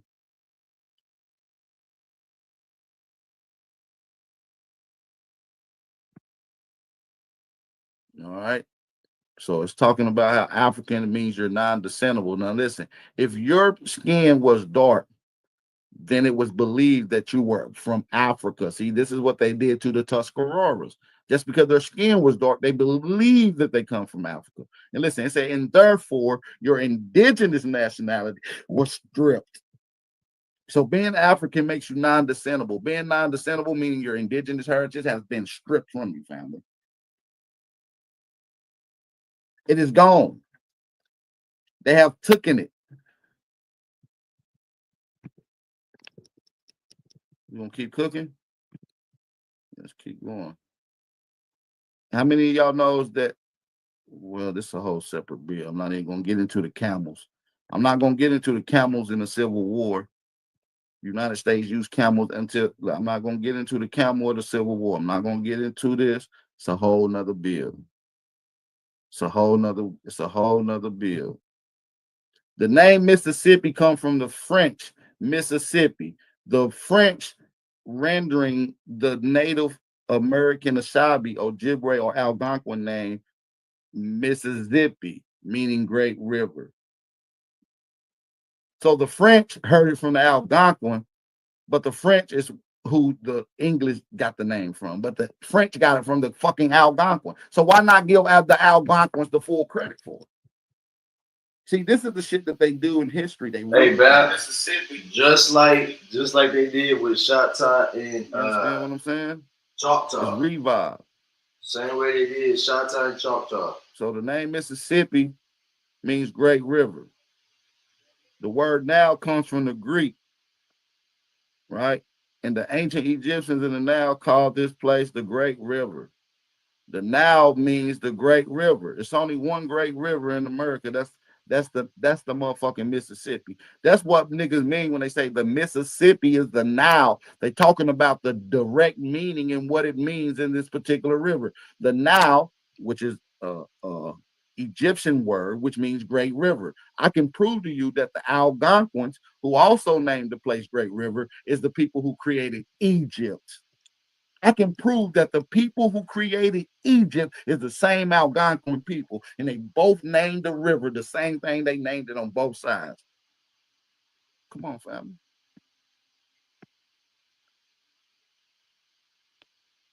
Come on, family. How I know that? Because we can get into it right here. I'm not even going to get into it all the way. It's a whole nother bill. Y'all think of Slavic people and these looking at people when they thinking about this why I love Europeans that. coming That's why I over here. love Don't my think of American these. These people were right? slaves. These were Like the you just known read, slaves French back got it then. from They the wasn't running Algonquin. shit. So a lot of these things be You see what I'm saying? a lot of these They was the things prisoners. They was the known criminals. You wasn't never the criminal. renditions That's of new.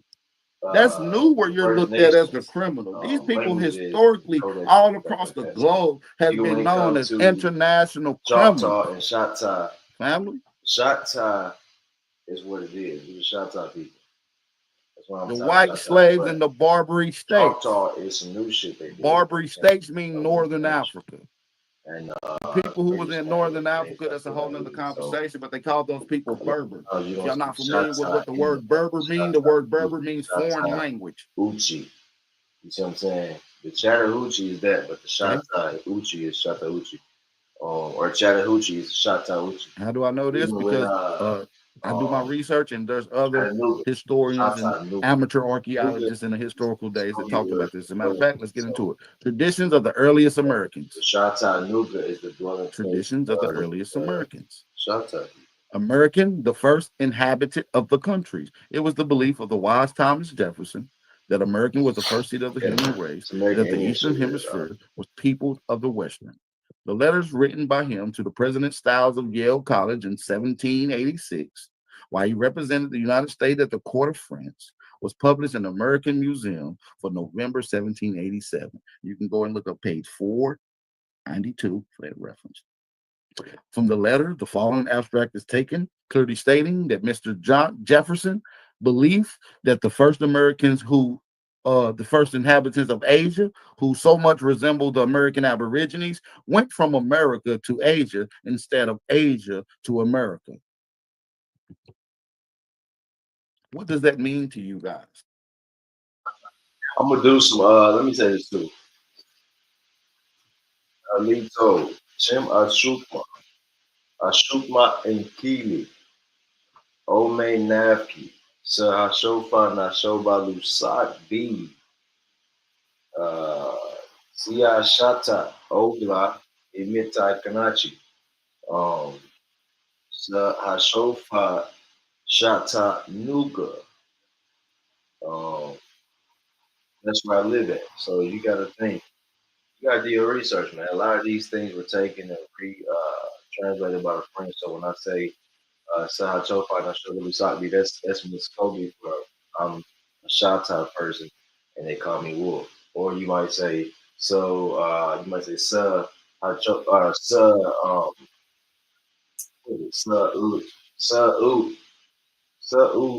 Shata Uchi. That's like where you from. You know what I mean? I'm from Chattahoochee or the Chattahoochee. Chattanooga would be the dwelling place of the Chattah people. So you can say Sub, you can say Sub, Sub, SB, Oot, UT, Sub, Oot, Chattanooga. That would be, I'm from the place of the Chattah people.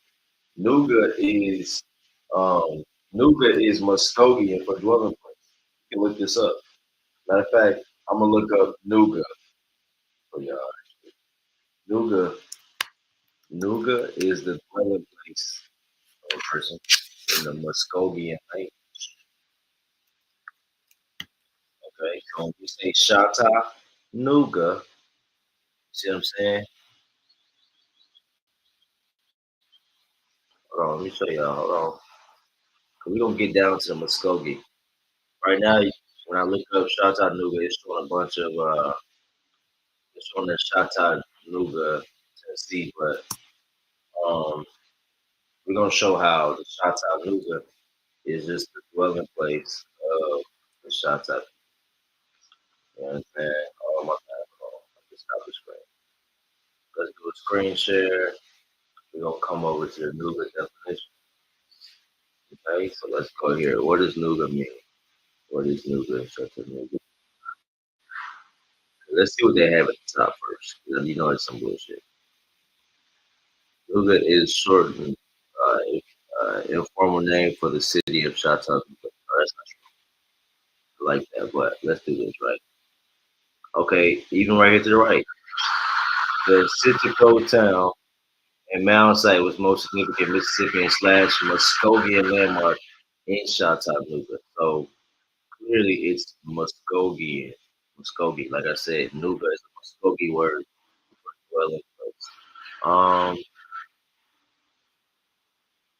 Where did I find that reference at that? So Nuga, let's do this right.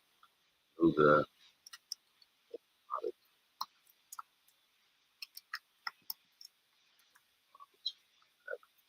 Let's go to Nuga etymology. Okay. They keep saying something about the vanishing point. Yeah. Let's see. Derived from the Greek word. And you gotta sit through this stuff because it's gonna be a bunch of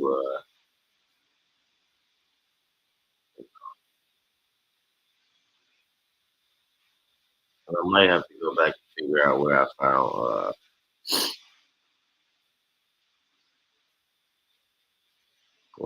the Muskogean. Because I found the exact etymology, the origin of the word, and find the source. That's all. I mean, the rock point is not true. It's just how they translate it. But the original word comes from Wisconsin. Officially adopted the name Chattanooga in 1838. So they adopted it. I mean, but even right here, you can see first part is named Chattanooga derives from the Muskogean word Chateau Rock West Cap. You got that's why you got to see it. Chateau is a people. Nuga is a dwelling place.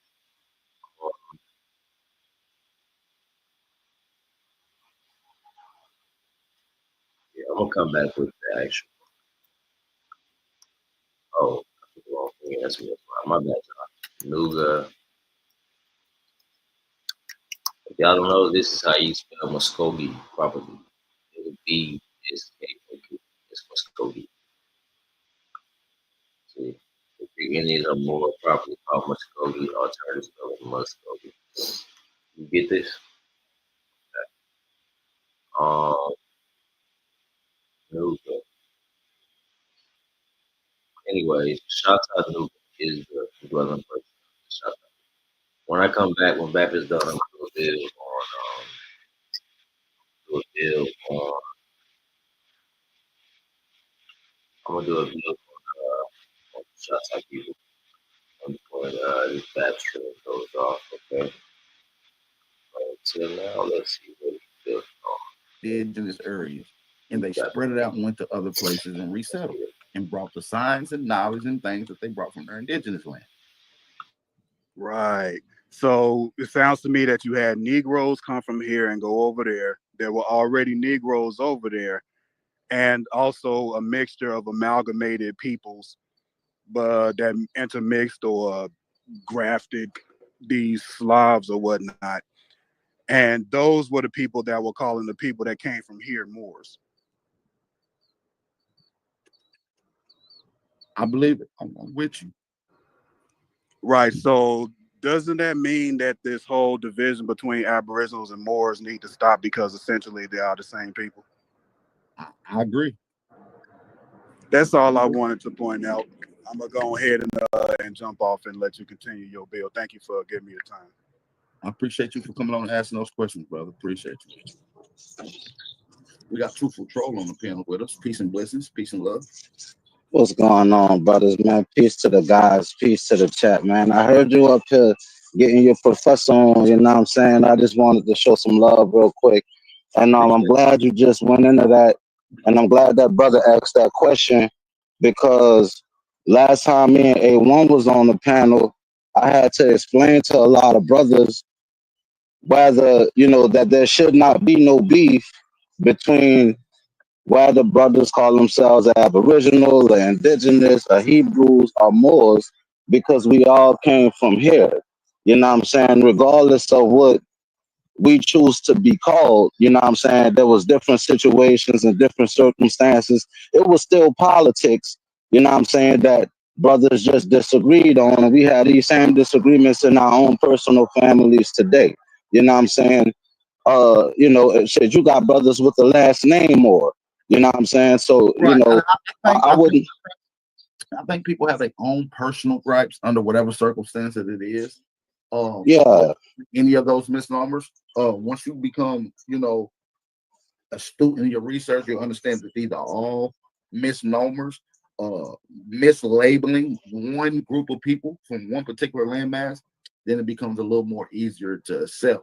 But until you get to that point, it's always going to be contention. You're going to have indigenous Aborigines or Indians saying they're not Moors. You're going to have Moors saying they're not Indians. You're going to have Hebrews saying they're not neither one of those. And those conversations are going to always muddy up the water. But when we have people that clearly understand the history of these people, we can just put all of them in their proper position by just saying indigenous Americans. That doesn't negate or take away from the nickname or another term to call yourself. We're just specifying one origin of these people, Americans. You know what I'm saying? So That's what I was just about to say, brother. That's one umbrella that we can all agree on, or we should all at least agree on. You know what I'm saying? But yeah, brother, I'm out here putting this fence up in this Florida heat. I'm about to get back and turn to a student again. I'm gonna let you cook, man. I'm enjoying the show, Al. I appreciate you, man. Appreciate you, Truthful Troll. Appreciate y'all. Hit that link, For man. sure, for sure, man. Yeah, anytime, man. Don't work too hard at that, man. Oh, never. Shout out to everybody in the building, man. I'm more than welcome to hit that link. Come on if you want to. The link is in the chat. Yeah, man. I see a lot of people question. I see somebody named Tonga. If you want to come on and speak, you can come speak on the panel, brother. Come bring your information. We got a dialogue. But I will say this is a scholarly build, I guess you could say, if you will. More of a freestyle. I just got up and freestyle this build this morning. I won't plan on going no more than an hour and a half of information. So maybe we can get a few people on the panel to spark a dialogue. Or there's some so if there's some contention or discourse, maybe we can get into that as well. Shout out to Tom Jones in the building. Appreciate y'all for coming in. See you. On Code is in the building. Unconscious History 101 is in the building. Good to see you in here. Carl Johnson is in the building. Lewis Luck, Anthony Lowe, Original Intellect, Shannon Butler.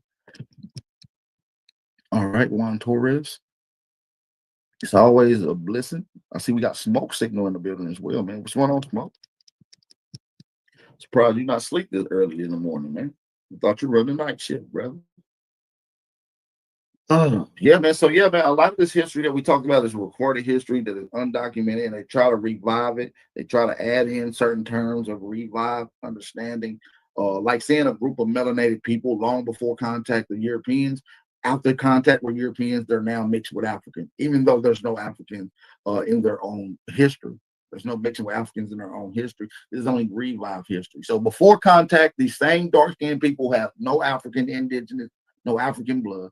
After contact with Europeans, now they claim they have African blood. This is part of scientific racism, all right, and history racism as well. We got Sir Drop on the panel with us. Peace and blessings.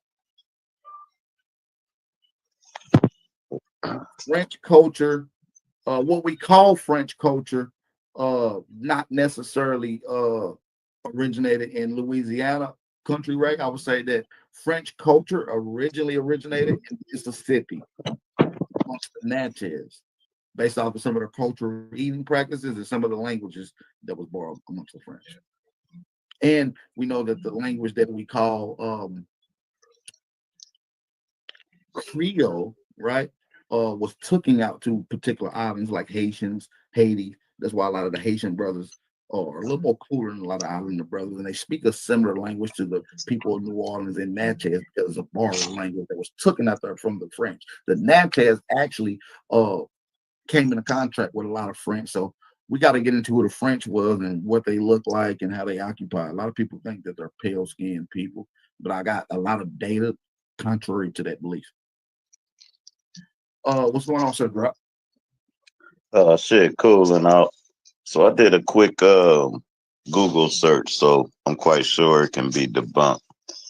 But as I looked up Moors, it say they originate from North Africa and Saudi Arabia and Spain. So right there, it give you three different ethnicity groups that would say they're one thing. So what I got out of it is, I don't think Moor just mean black people. It said Arab or dark skin. So most of them study Muslim faith. So in coming into that, that's why they say Arabs is niggas. Well, but that's what I was just. Well, language barriers often was a status barrier as well. For instance, Christian people will also have the status of white people, and oftentimes Islamic people will also have the status of black people, if you will. Okay, so it'd be taking shit out of context, basically. Yeah, they're using revived words to quantify a group of people. So you could take the term Christian, instead of saying white people, they would just say Christians, Europeans. You see what I'm saying? Instead of saying black people, they would say Islamic speaking people. Oh, okay. I see what you're saying. Now, on my intense research, that's when I got off into a mixum and how before it was called America, North America, South America, and Asia was all called a mixum, right? It said all these people set out to sea. So they was the pirates of the sea. And then after they established the Marines, basically, after they controlled the seas, they labeled themselves the Moors. So that's why you get pirates of the sea. They have a dude looking Arab. They really not they really not lying. It was a whole bunch of different type pirates of the sea that then called themselves Moors. Now Moors, before it meant black, it just meant land. So yeah, and then they turned it into the people that left the land. That was on some other research I was doing. I don't know how right it is, because everything you read don't make it true. You know what I mean? So yeah, so just the wanted to Mexican add that stuff in. kind of comes from like some of the early Moorish teachings. They try to say that this place was Africa was called a Maxim. But it kind of stimulates from one of the oldest rivers in North America, which is the Shaka or Maxim River, which runs through New York all the way down to Pennsylvania. It's one of the oldest rivers in the United States as well, or the Northeast. Excuse me. That's interesting. Yeah, that's interesting. So then I asked Google, can a white person be a Moor? And that's a big negative. So white people can't be Moors. You literally either gotta be Arab, North Africa. See that North Africa shit? I hope they lying about that, because if motherfucker claiming they Moor, then they claiming they from Africa. So I hope that information wrong. But it's a lot of Moors, and they arrive from North Africa. So when they get up here and say, "Yeah, Moor, I'm a Moor," you a Pan African then? Well, they From what Google's saying. So you're right. You wouldn't have a white Moor, but you might have a Moor that's really light skinned, right? They wouldn't call them they would call them a tawny Moor, meaning yellowish brown, light skinned. A tawny, TAWNY, tawny, a tawny Moor. That's interesting. So I see this rabbit hole way deeper than I thought, because I've been listening to y'all niggas for a couple of years, and I still be learning shit. I normally learn everything in a fucking month when I put my mind to it. This shit, it's a lot to learn. Put it like that. It's a lot of history. Right. And when you look at it from a normal lens, they'll tell you, well, listen, ain't much to learn here. It's the new world. Nothing was here. But when you get into it and dig deep into the archaeological evidence, you'll find that the story of the America is a lot more complex than what they have alluded to. Yeah, guaranteed. We should have never let them tag that African American on us. First, they tried with Afro American with Jesse Jackson. We almost let them pull that off. Anything but to say we American. They should have been calling themselves European Americans or whatever. We shouldn't have had to add an asterisk to our name. We should just be called Americans, so we don't even gotta say Aboriginal. We should be able to just say American, and then they gotta prove where the fuck they from. You shouldn't have to say Aboriginal, because once you claim to be an American, it's in the definition of what an American is. So if you just claim to be American, it engulfs the conversation of Aboriginal. For instance, the term American, a noun. This is from Webster's dictionary, by the way. A noun, a native people of America, originally applied to the Aboriginal or copper color races. So when you say American, that's originally applied to the Aboriginals. So you don't have to say Aboriginal when you claim to be an American. So what's the deal with the Confederate flag? Is that our flag? Yeah, it is. Just in a nutshell, yeah. Confederation has been around long before European colonists. There's confederacies that go back to the 1500s, bro. Believe it or not. Who is the black dude on the back of the $2 bill? They say the John Henson, they say that nigga sold a lot of land at that meeting. That's why he on the back of the $2 bill with all them Europeans. They could be. He sold like that. I believe he sold like Chicago and all them areas. You know, where all the Indians and shit was at by them Great Lakes. I'm not too familiar with that. I'm gonna have to do some research on that stuff, right? You bringing me some shit now. Hey, we got Mountain Gator in the building with us. Peace and blessings, peace and love. Hey, y'all hit that like button, family, while y'all in the building, and support the channel if you can. Hey, hit that like button, support the channel. Mountain Gator, Grand Rising. Yeah, I was reminded in your conversation just now about the name stealers or something like that. They're called. They call them the name stealers or something. Where the colonialists, this is their SOP, standard operating procedure. They are going to a place, they'll set up their colony and slowly assume the name of the people who live there, like Americans. They have, now everybody say American, they're looking at a cracker in their mind's eye. And they did that. I think they say the Chinese called them the name grabbers or the name stealers or something like that. I forgot who came up with that information. I thought it might be you, Aboriginal Power, but you don't seem to recognize what I'm talking about so far. But that was a term I heard used. And at the time I checked it out, and it was a valid term, and not, you know, the way it was being used on the video was valid. So I didn't what do you call it, lock in where to find that information, because I'm getting it from somebody else anyway. You know what I mean? Right. But I don't think that was me, brother Mountain Gator. Okay. But I will look into that. Usually, if I give you a source or claim, I try to give you some point of reference so you can go and look it up yourself.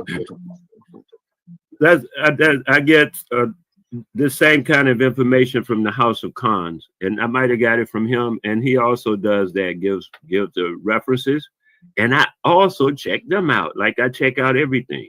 Once I find out it's valid, the reference is valid, I kind of forget it.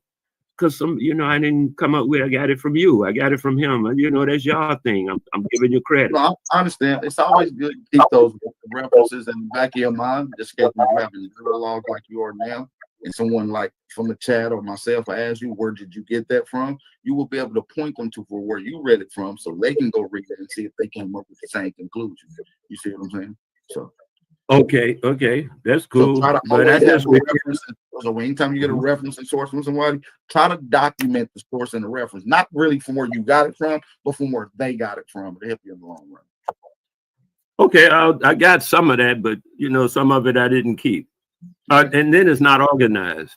Okay. So I'd be looking for hours. Yeah, that's the key too. A lot of my information that I had was not organized. I had 4,300 PDFs. It took me almost a year and a half to organize those from APC order. It's crazy. Yes, it is. Yes, it is. Because I came up with some of the stuff that you be talking about often with the Pan-Africanness, and they asked me about it. I say, you know what? Y'all arguing with me. Argue with Big Aboriginal Power. He got you. He ready for you. He got you want to debate? I'll talk to the nigga. You know what I mean? Yeah, if you're really ready for that kind of noise, that's the nigga. So I be putting you up, but they don't run at you though. They're not trying to run at you. And I keep telling them what the thing is. Huh? I'm sorry. Oh, I just wanted to interject. That was the first time I heard a Pan-Africanist. That shit funny. But go ahead, finish cooking. Well, they trying to line up Pan-Africanist. See, what happened was the idea of Pan-Africanism came out long before Garvey. It came out in the sense that we're going to help Negroes or colored people everywhere on the earth. It wasn't just Africa. Yeah, Garvey actually piggybacked off of earlier sentiments from people like Absalom Jones, James 14, John Gloucester, Richard Allen, and Prince Hall. A lot of those were earlier what we would call Pan-Africanists, leading the repatriation movement. Y'all know what repatriation movement meaning, leaving from one land going back to another one. Okay. Go ahead. I mean, if you want, but I was talking about not the non-patriation, because we just read the thing just now about where the niggas say they're not trying to go to Africa. They're Americans. I don't know what you're talking about. You're absolutely right. But under that same Pan-Africanism indoctrination, they led a whole movement of free Negroes to a place that they never been to. And that mission was called the American Colonization Society, led by Paul Cuffey. And I agree with you, and I know what you're talking about, and we both know a lot of them people that they brought up from the Caribbean. They sent them to Nova Scotia. A lot of Caribbean people still go to Canada and stuff. So that's what's there, the way they move, because it was mostly formed up by the English or the British. Nova Scotia was like one of the earlier meeting hubs, because like you said, Monty Gator, what did the Negroes say? They didn't want to go to Africa, right? They didn't want to go. So they created a plan and got them to move to Canada from Mississippi, Carolina, the Caribbeans, maybe even far north is Philadelphia, New York. They took those people to Canada, and from Canada they went to Africa under the Friends program, which was led by Paul Cuffey again. And it was what, 2 or 3? It wasn't even 200 or 300 people. It wasn't no great amount of, you know what I mean? It wasn't no like thousands and shit. It was just a couple of And they failed the first time, a couple of first times or something. I believe a few thousand went over there. A couple people died in some of the journeys. Hey, a lot of those Liberian country, that's how you get the Liberian death part of. It's either the Liberian cannibals or the Camp Maroon Death Squad. One of the two. Those people were literally killing and eating Americans that was coming over. Like literally. See what I'm saying? I know I said they just got ate up, but I meant, I didn't know they literally got ate. No, they literally got ate. I didn't know. Yeah, that's where you get. They got documentaries That's called where- Cannibals of Liberia, which is one of the places that Americans colonized.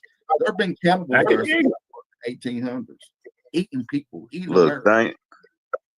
Look, Thanksgiving symbolized that when they told y'all they ate a turkey. No, they literally ate the head person that they conquered and had a feast over their body. It wasn't a turkey. Well, no, that's not necessarily. The whole pilgrim story is kind of faded away. It's not the way they portrayed a bunch of Europeans coming together sitting at a table. That's not the way it happened. And the story actually stimulates from the Pequots. They was not even going to war with Europeans during that time of the pilgrim settlement here. So that was just a fear tactic, basically. That's just a fear tactic. Nobody got their head ate off at. I heard that's what they was celebrating, and they weren't celebrating no peace and let's stop fighting. They was celebrating that they won and we about to eat this nigga. That's what I was told, but I don't know. You talking about It's y'all Thanksgiving? field of study. Not Yeah, a I think- you don't gotta type from the chat, brother. You always in the chat. Nigga, come up here. We can prove to you I that bet. Paul Duffy What I was one of understand the from leaders, Thanksgiving, he was one of the Negro leaders in the American colonization movement. But was he the originator? No, of course, y'all sentiments come from a white man. It came from Robert Finley and Bushrod Washington, nephew of George Washington. oh, that send niggas back, but that was part of the Negro problem. The solution to the Negro problem. So you come You up here and recognize- prove to me that you come up here and prove to me, not a coincidence, that your leader Paul Cuffey didn't sit on the white man's lap and listen to him. All those sentiments came from the white man. About that was what in the 19. When was that? Anyway, it was late, We're talking about and not only 18. that, it was but Said he it was, sat it on the was, white it man's was lap. an answer to what they call the Negro problem. You recognize what I'm talking about when I say the Negro problem? You can explain. 1800s, the Negro problem. I think it came out under that. It started as an article or something in the 1840 or something. They was like, we got too many Negroes. We got to get rid of these Negroes. There's too many of them here. So they started this thing. Talking about the letter from Benjamin Franklin. I forget who made the letters himself, but I always find. I believe I that's always the Benjamin Franklin. I think I got that letter too. When I just Google the Negro problem, and I find it 2 or 5 references all the time. So I don't remember them names. Google got that shit. I'm good. Not a coincidence. Come tell us how Paul Cuffey was sitting on Robert Finley's lap at the Presbyterian Church.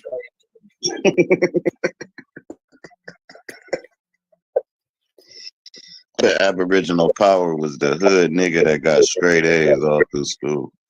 Yeah, I really What did. happened? That's funny. What happened too? They sent Metacome's children. They sent Metacome's people down to the Caribbean. They had to, because them niggas was smart. No, we don't give a damn about no motherfucking Jamaicans, cuz. You don't care about Metacome? I'm just fucking with you, fam. I'm just fucking with you. Oh. Hey, but listen though. Man, I know Aboriginals be ready to fight niggas though. They be ready to knock them damn Africans out, all them niggas, because they posers. That's the word you was looking for when you said they identity theft and shit. They all was posers. Everybody posers to the black man to this day. I was talking about the colonial method that they use that is international. It don't have much actually to do with America. They run that game internationally. They go to a country, they set it up, they start their colonization, however it moves, whatever tools they have to do it, be it war, alcohol, diseases, it don't matter to them. And then once they sufficiently reduce the population, meanwhile, they're bringing in their own people on a constant basis to fill up the population. And then they say they are the people that were. That's how they do. They did that in France. They did that in fucking England. They did that in someplace else. They went and said that they are from.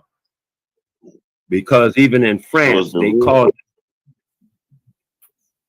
Is the real white man Russian? Because the Caucasoid Mountains is in Russia, right? Or it's in the real white man is a nigga that looks up to white men, to the pale skin. The real white man is just a nigga, a coon nigga. I know. In France, when they want to insult a nigga, they call him the real white man. Yeah.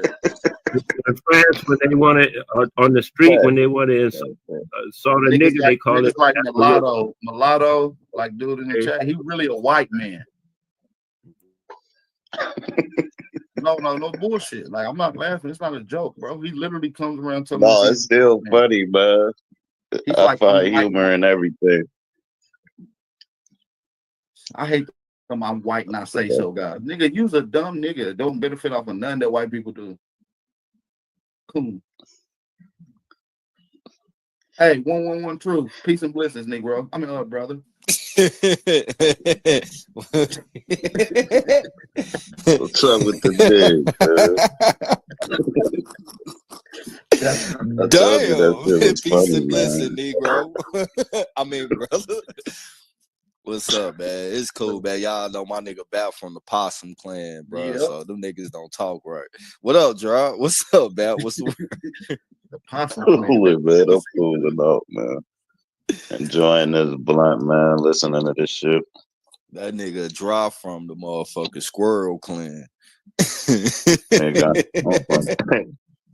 Nigga, you the Daniel Boone Raccoon Hat Squad.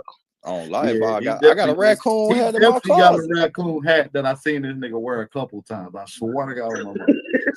That's the coldest. Can you take the tail off that bitch? Why the fuck would I fuck the hat up? I mean, do the tail button on it still? Nah, nigga, it's all one piece. G. I got a possum hat. I got a possum hat with a little tail on it. You see what I'm saying? Real nigga shit. They call it a rat tail, but it's a long story. Yeah, hit me up too, Truth. I got another phone. I gotta find your number and shit. My number's still the same. No, So I'll text you on through Messenger and shit, bro. I got you. Hey, guess what? Well, now I'm talking about Mulatto Foundation. He's still salty because he dumped me on the fade yesterday. YK said y'all supposed to have the battle on the 19th. He just talking shit. I'm ready to battle today. I don't know why you keep putting it off for months and shit. Nigga, I'm ready to go today for free, nigga. Let's go. Hey, you heard what that nigga Aton said last night, Bell? No, I wasn't even on the channel like that. Man, that nigga Aton, bro, when I question him on it, the nigga gonna fake fall off like he got kicked off and play victim in the chat. But you know, his usual suspect shit. That nigga said niggas didn't start voting until Stokely Carmichael came around. I'm done. I can't get it. Who is Stokely? Listen, Atum. I ain't got that, man. Niggas call his ass Atum. What's his name? Atum. Nigga hilarious, man.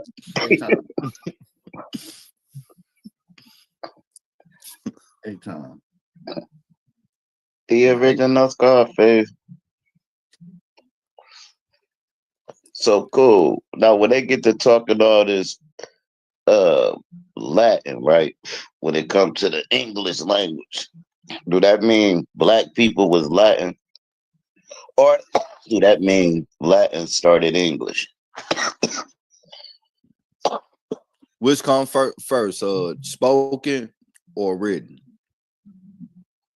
Spoken. You a smart man, Trop.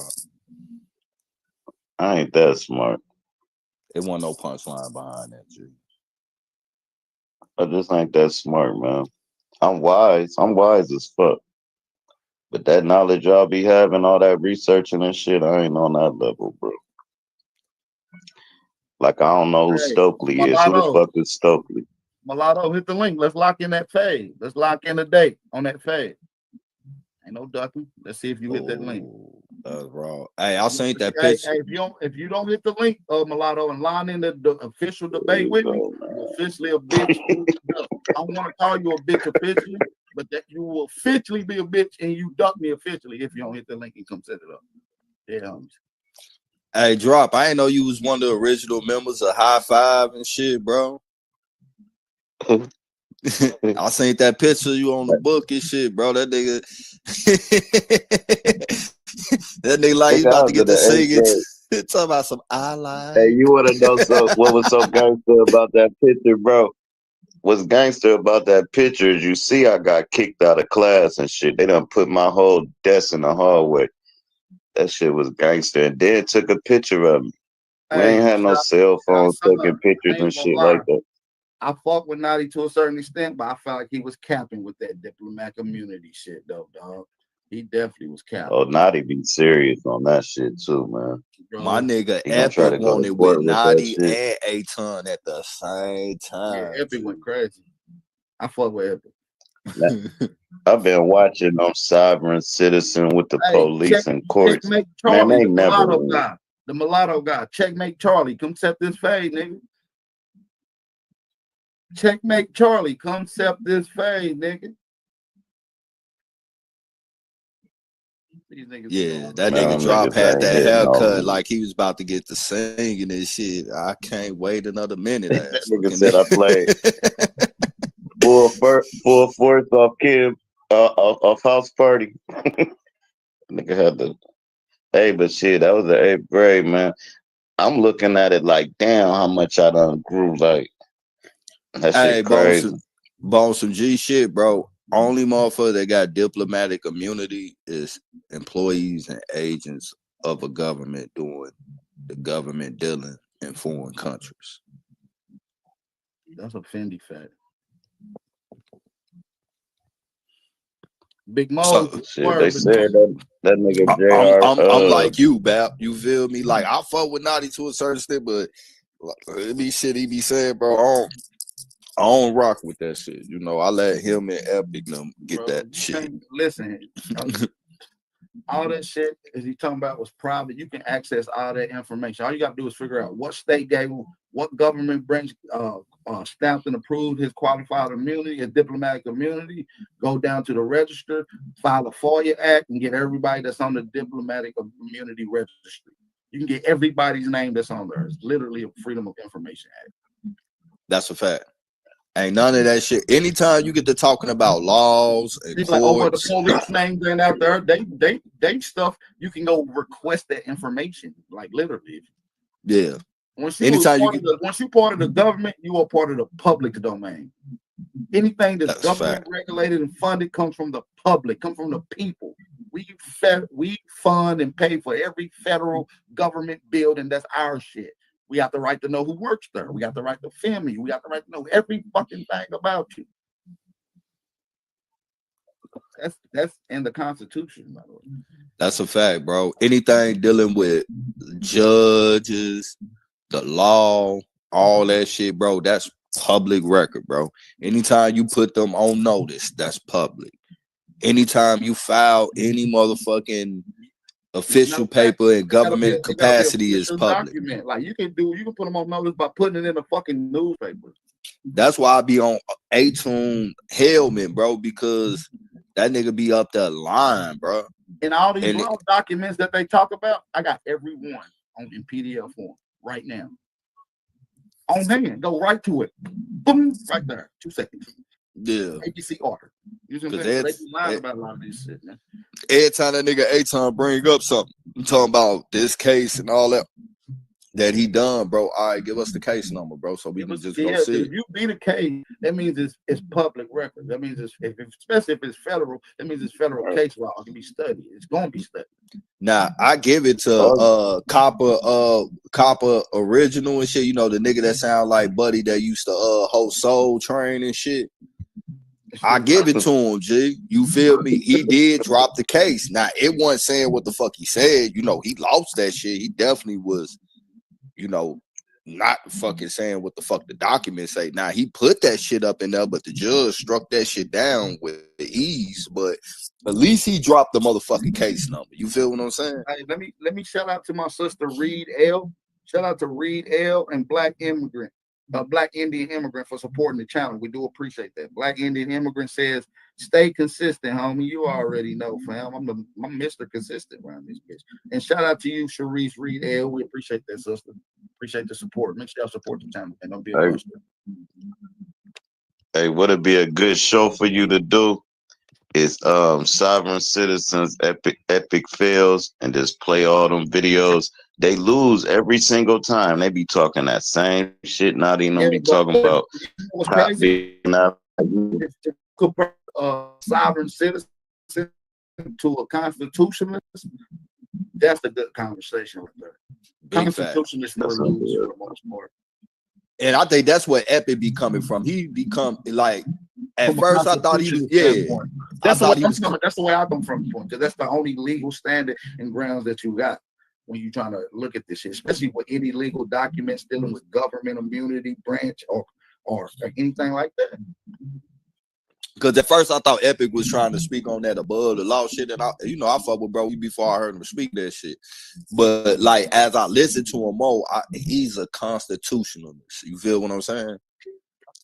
He not with that sovereign citizen I think we shit. should all be constitutionalists. It's really the last thing we got to protect ourselves in America. Is our Constitution. So if you don't use it, you will lose it. So use your shit wisely. Yeah, that's a fact, bro. You feel me? The Constitution is everything. You get what I'm saying? A lot of times niggas just don't be having the resources or the time or the know-how to get a lot of that shit struck. And then they'll let the officers lie, because officers will lie and make up shit. They just lie. And once you get them on record of lying and directly violating your constitutional right, you don't got to go all the way out with it. All you need them to do is threaten you into trampling over your constitutional right. It's called coercion. They don't got to necessarily trample over you. They just got to threaten you. It's the same thing as they took it away from you. And what happens there is they open up merit for civil suit. Their qualified immunity will be taken away from them, or the qualified immunity will be taken away from them, and then it gets nasty for them. They have no protection at all. Yeah, that's a fact, bro. Real talk. And that's the thing. And the police officer that's sworn to uphold the Constitution, and you trample and take away somebody's constitutional rights, or try to convert a constitutional right into a crime, it's over with. Legal money, easy money.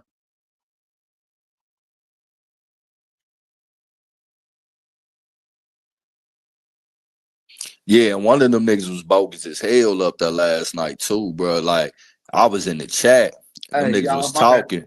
My bad. No, you good. Mulatto is officially a bitch. Mulatto multi-generation is officially a bitch. He's ducking the fade. We don't want to hear this nigga talk about nothing. He can't even talk on no panel unless he catching the fade. These niggas don't get no words. I like that. But yeah, man, I was in the chat. I wasn't even on the panel no more and shit. And I heard them niggas yelling. And in the background, I heard one of them niggas fart loud as hell. Gee, they were bogus than them. Yeah, they shitted on themselves. Little shitty niggas on the panel.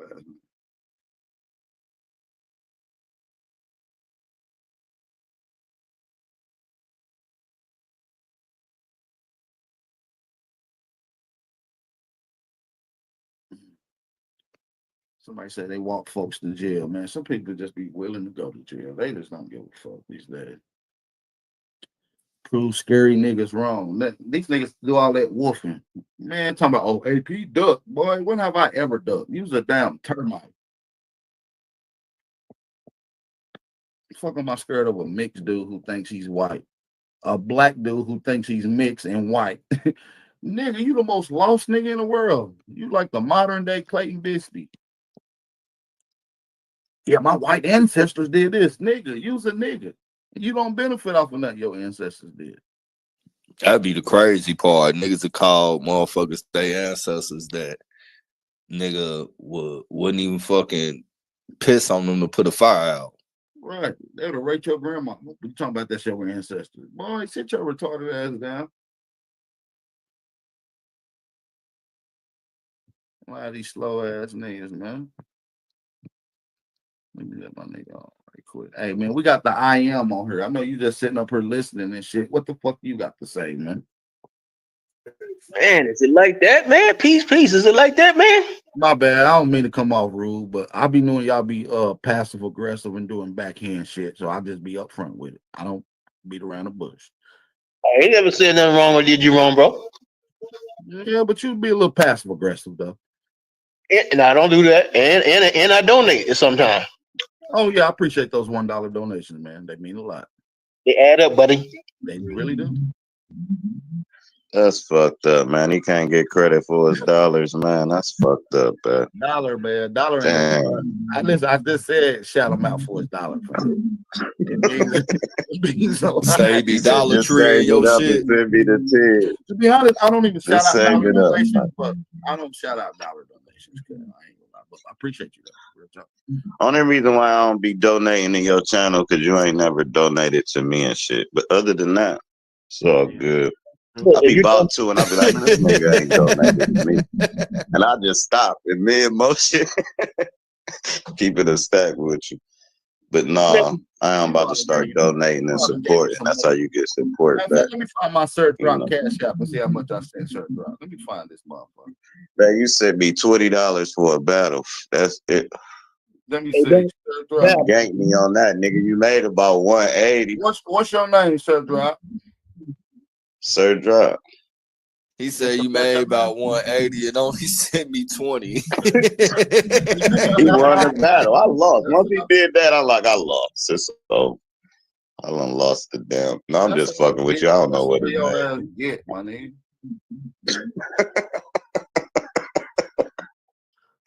It's all gravy train. I'm about to. I think I hit your shit though. I only sent you $45, cuz.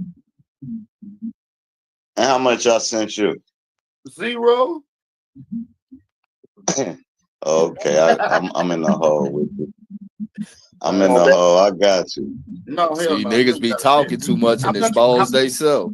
How about you just get in the ring, man? Let's get in another battle with me. Not with me, but I got somebody for you to battle, not me. If they dope, man. Because what be happening? You battle YK. I think you scared of YK. That's probably why he want to do. He probably wanted like a little test run or something. Oh man, YK ain't on my motherfucking level, man. You gotta go. I told y'all gotta go get niggas like Tay-Rock, Loaded Lux. I will smoke Loaded Lux. I ain't gonna lie. I will get him the fuck out of here. Depends on where you got him at. You got him in the backseat of a car, man. That'd be a hard. The locations have a lot to do with a lot of things. Nah, we like far as just straight rapping, man, that nigga hard as fuck. Now battling, straight battle rapping though. I ain't talking about straight rapping. All you niggas rap better than me. All you niggas rap better than me. But battle but rapping, you said though, case in point, you with it, right? battle rap though, I'm gonna get Loaded Lux the fuck out of here. Murder Move too. All the niggas garbage to me. I ain't gonna lie to you. I don't know, man. I can't say that. They've been doing it so long that it just you used to it. If them niggas just hit the scene. That's like saying, "Oh, Go ahead. Flavor Flav fire. He been doing this shit for a long nigga. He garbage. Don't give a fuck how long you been doing it, my nigga." Flavor Flav wasn't never fired though.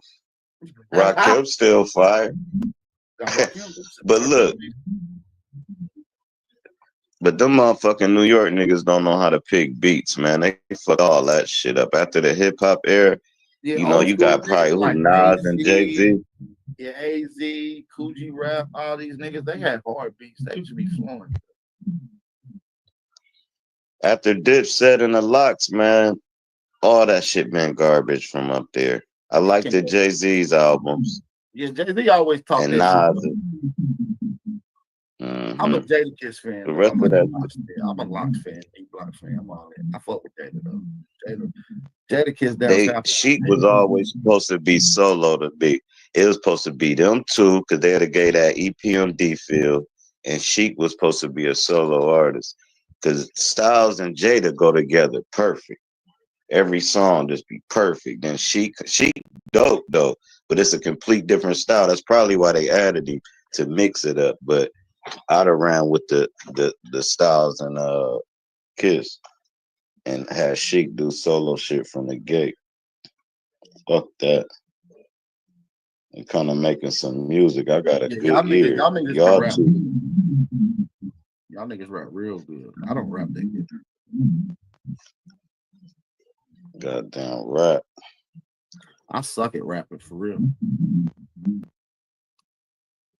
But I feel like I'm decent in battle rap though. I said I'm at the age where time matters. Is there life after death? I wish I had a time capsule. Track back to the day when my brain had my mind captured. In the Matrix, you can freeze time, take out the real and replace it. They deep faking. We live in a simulation. Chemtrails fucking up our ventilation. I wrote a letter to God that I'm a sin to Satan. How can a man get right when he can get life over a written statement? Why the evil got the great mother tied up in the basement? They say John put in work like a day job, blowing up like napalm. When it rain, calm, stay calm. Like a quiet storm, what's water to fire? Like a quiet storm, what's water to a firearm? I'm from where you can die over a dialogue. That shit gone. I might finish that. Keep going. No, that's all I had. That's all I that's had. what you wrote? You wrote that? All my shit be wrote and in freestyles, like it's the way I put it together different. While the sun rising, there's someone dying, they loved ones crying. God playing hide and seek, telling me to come find them. When I do, I'ma remind them that they took our powers and confined us and buried us until our burns turned to crushed diamonds. Do Jesus mean just us lying for justice, or is it just us dying? Is the firmament permanent? Oh my God. I'm going in them tight bags. Keep going, nigga. Yeah, I'm going in them bags. No, I can't give you the whole. That nigga Drop got one of the craziest flows, bro. I swear to God, nigga. This nigga cold for real. I declare war, showing up in rare form from Polaris where we're born. I ball sacks without the scale torn. Children of the corn, I lived here before. Lucifer fell down, we in hell now. I'm a bell cow, I'm under a spell now. I sell pounds and gather moon rocks. It's time to lace my cleats and pull up my tube socks.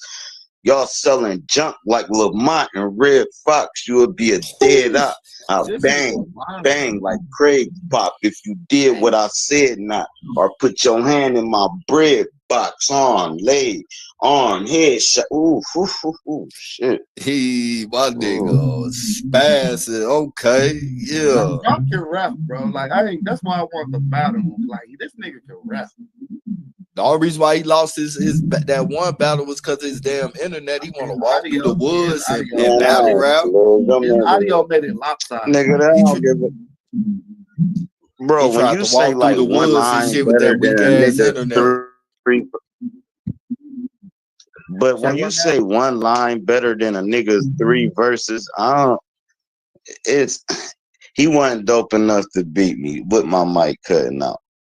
Now Aboriginal Power, that's I'm talking about your second battle, not the first one. Nah, you bang Schemes, nigga. It was the other nigga.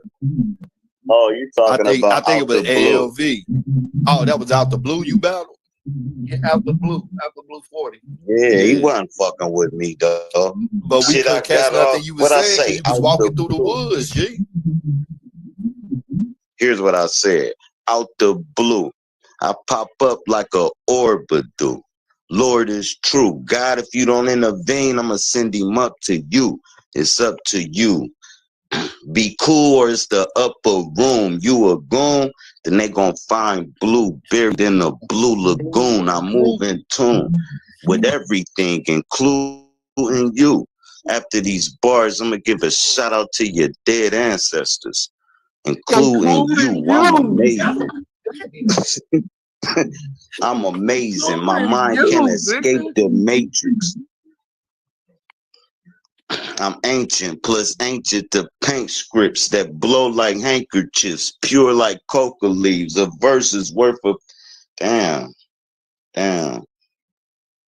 never mind, bro. Now I was tagging him though. What I say, I slapped Blue in the face. I said I slapped Blue in the face with a 40-ounce blue ribbon.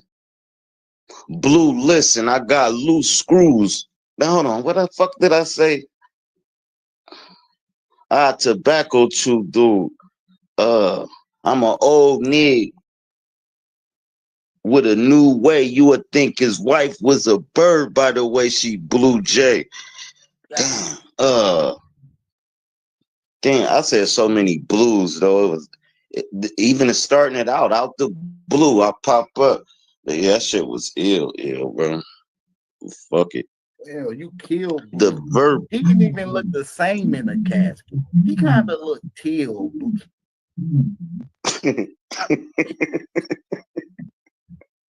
His wife still blue. Damn, man. This nigga named The vibrant verbal tyrant. I spit flames to stop my bars. You'll need a fire hydrant. I'm mountain climbing, facing a giant, looking for the goat like a mountain lion. May Lord help you if you shall cross me. Between God and the devil, I'm a crossbreed. The Trinity, I'm all three. I be in places where God and Allah be. Like 7 days, y'all all weak. Send 76 bald heads at your son like Charles Barkley. God damn. Over the table, cutting niggas like a card party. Are we gonna play stupid like I wasn't born in hell and made it through it? I ain't gonna lie, the devil made me do it. Jumped in the game, pushing white. I guess I put my weight into it. Making money, I couldn't wait to do it. I write my life on paper, then go in the booth and make some music. Give it my all, put some faith into it. Give it my all, put some faith into it. I'm invisible. They can't see the way we moving. We invisible. They can't see the way we moving. Shaking and okay, cool. That ain't that fire, but it's cool. Man, we got the drop on drop. I bet something dropped. Master knocking them right off track. We'll get Sir get mixed a lot. Man, that shit was weak. You gotta drop better than that. That don't sound good. That shit was weak. Hey, keep answering them phones, Sean. Leave this to the niggas that really rap. Nah, Sir drop fire though. I ain't gonna lie. Yeah, Sir drop. I was diagnosed to be a sick rapper. I'm whipping white, nigga, like a slave master. The vibrant verbal tyrant. I flip flames to stop my bars. You'll need a fire hydrant. Yeah, that's the one. I gotta get that. I gotta get that down where I don't gotta. So yeah, that's the one. No, I gotta get. I'm trying to remember these, John. So. Hey, Shasson, you can't fuck with me. I ain't even gonna lie. I will fucking smoke you in a warm round, bro. We can do a warm round, bro. I will get you the fuck out of here. Shasson, he ain't ready. Hell no, that nigga ain't ready.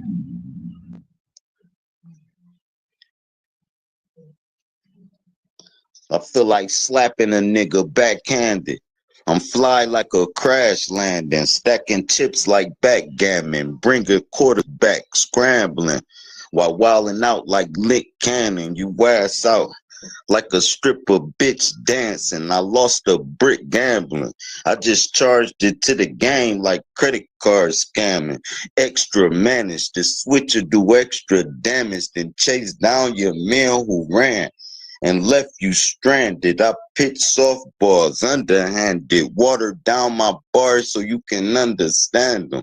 I shocked the world like Thunderland, and so advanced you would think I was from another planet. Ooh, shit. Another planet. Shit. That's how I know that he's stupider. The eyebrows are picked from my son, like Jupiter. That's how I know that he's stupid. That's a bar in itself right there. That's how I know that he's stupid. Because I grabbed the fifth from my son like Jupiter. That's how I know that he's stupid. That's a song. Just keep saying that for the hook. That's how I know that he's stupid. That's how I know that he's stupid. Oh my God, I might do that. And I ain't paying you for it. You good, sure. I'm Yeah. gonna do this shit.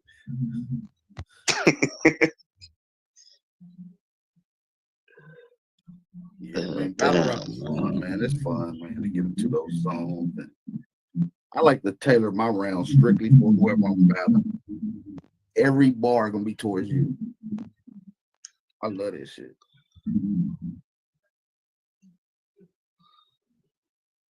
Hey, what that nigga said? What I say, Aboriginal, he is said you sure? Aboriginal is a Flare up.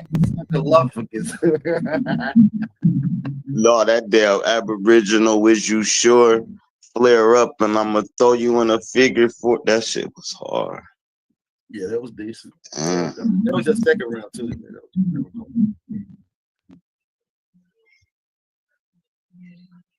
I'ma do you foul. I had a That couple, nigga said, I had a couple stir drop flips in my rounds too, though. That shit was crazy.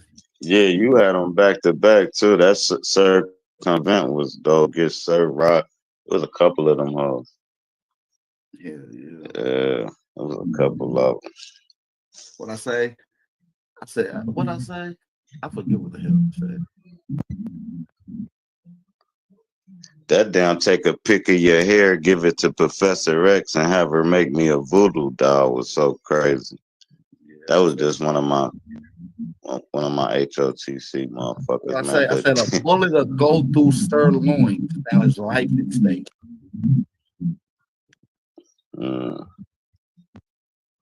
A bullet will go through sirloin.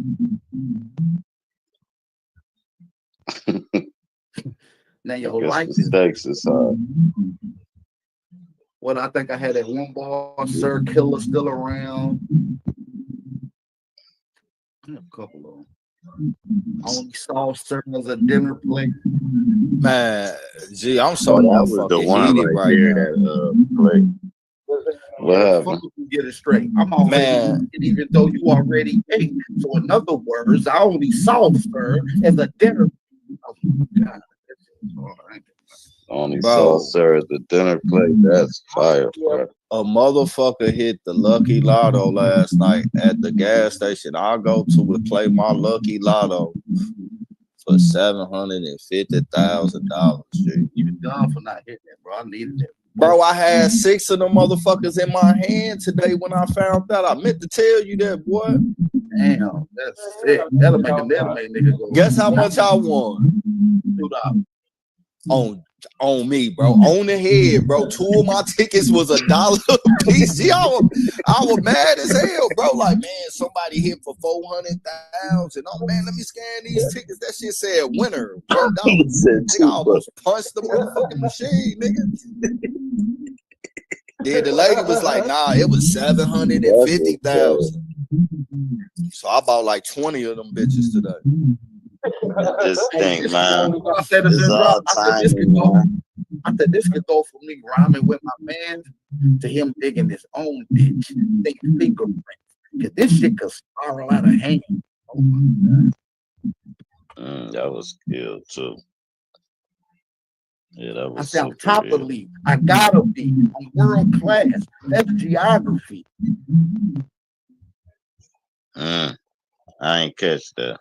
I'm I world ain't catch class. that. Right? Come on.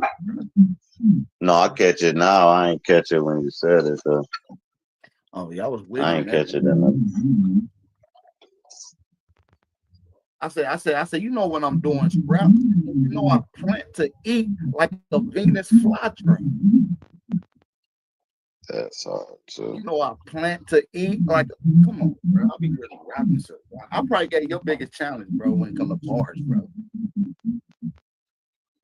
Oh, you definitely had more bars with more punches. I like the punch though. I punch back to back. I like the punch back to back to back to back to back to back, and that's hard to do though, for real.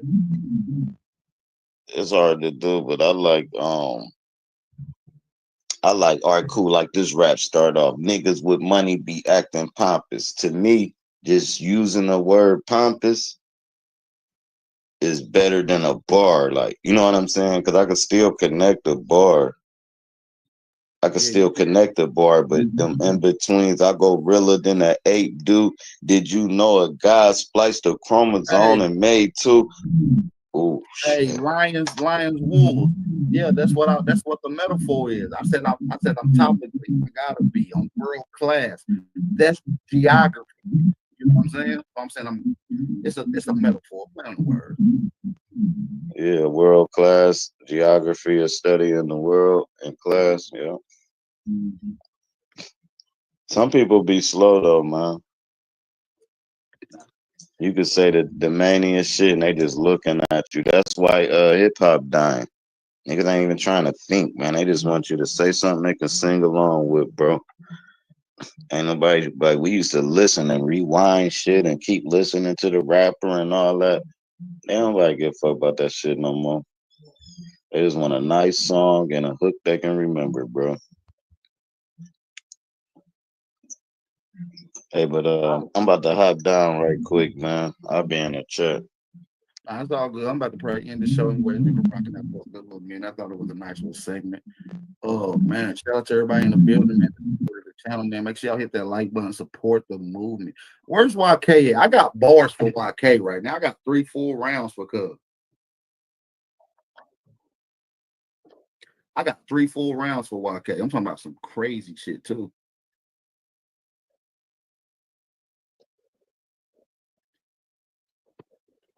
I hop out of Cherokee with an eagle and a bullet, take a patch his skull. Now he laying in the creek. At least that's what his chicken saw. Now your dad and your mom see you laying in the casket. That's not a good look. So if you thinking you beating me, think Mr. Deeds. That's the only way you beating a Blackfoot.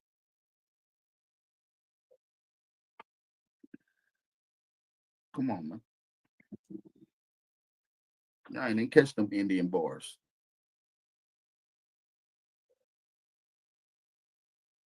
Y'all didn't catch them Indian bars. I was sleeping.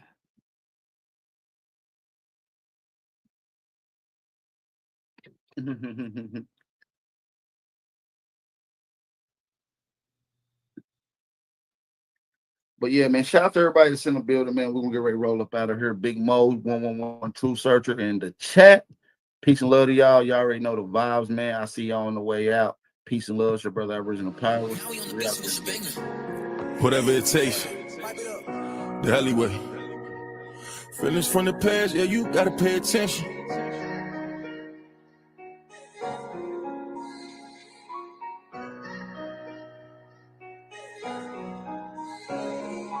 Feelings from the past, yeah, you gotta pay attention. They won't say my name, but they put it in a mention. Too much sneak dissing, yeah, we need an intervention. Right before the fall, I swear my niggas, they won't listen. Right before the fall, you took them pills, you got addicted. Right before the fall, you run your mouth, you turn to dentist. Bring my niggas in the cage, know that shit get lonely. You was with me from the start, but you did me phony. Look my bitch right in the eyes, tell her she my only. Poppin' shit on Instagram, they don't even know me. Had to turn my savage up to turn me to the old me. Killers moving silent, so I gotta kill them softly. Lie better, little baby, but lie better. You playing the other side on God out. Trendsetter, no talking, I did better. They watching my moves, flying my moves. I did let up, I kept it aside. Niggas get shifty, got dead, something I'm moving around. Had to get to it, this bread, something they want me to drown. Remember they told me I was nothing, I've been through some things. On God, baby, I can't front it. Feelings from the past, yeah, you gotta pay attention. They won't say my name, but they put it in a mention. Too much sneak dissing, yeah, we need an intervention. Right before the fall, I swear my niggas, they won't listen. Right before the fall, you took them pills, you got addicted. Right before the fall, you run your mouth, you turn to dentist. Free my niggas in the cage, know that shit get lonely. You was with me from the start, but you did me phony. Look my bitch right in the eyes, tell her she my only. Poppin' shit on Instagram, they don't even know me. Had to turn my savage up to turn me to the old me. Killers moving silent, so I gotta kill them softly. Do better, you said that you do better. These niggas playing at 50, I really got moved better. I got these on my block, I can't play round. I position on my life, I can't play round. We gon' get it back in blood if they stay round. Know them niggas off the drugs, they gon' lay down. I was love, you put me right in the middle. That niggas that screaming gang and niggas that wanna kill you. They got feelings from the past, pay attention. They only sending shots cause these niggas want attention. Won't be no RIP, heli in the mention. Put threats on my name, make me turn them to a pension. Feelings from the past, yeah, you gotta pay attention. They won't say my name, but they put it in a mention. Too much sneak dissing, yeah, we need an intervention. Right before the fall, I swear my niggas, they won't listen. Right before the fall, you took them pills, you got addicted. Right before the fall, you run your mouth, you turn to dentist. Free my niggas in the cage, know that shit get lonely. You was with me from the start, but you did me phony. Look my bitch right in the eyes, tell her she my only. Poppin' shit on Instagram, they don't even know me. Had to turn my savage up to turn me to the old me. Killers moving silent, so I gotta kill them softly.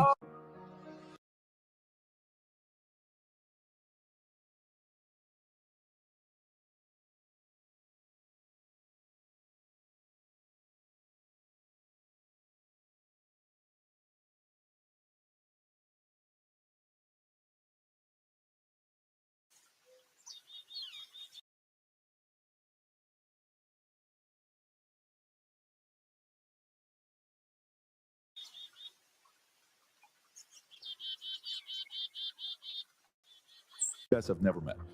And you're currently working for NASA. That's correct. I don't have the degrees he has. And guess what he doesn't have? He doesn't have an understanding of how the universe works. You don't think Eric Weinstein he has has no understanding. Entire quantum mechanics built on this model is wrong. Where he's bring another dimension. Okay. If another country gets their hands on this, it's an end of America. What have you found? If I have to go to China, they won't hesitate a moment to use linchpin, which they're forcing me to do. Do you know that they took away my passport? Why does this matter? Puffy invited me. Are you saying what I think you're saying? He's like, I think he's trying to f you. That's what my assistant said. And I was like, oh. I had no idea we're going to go this direction with the podcast. If it's wrong, you'll never hear from me again. I'll walk away. But if I'm right,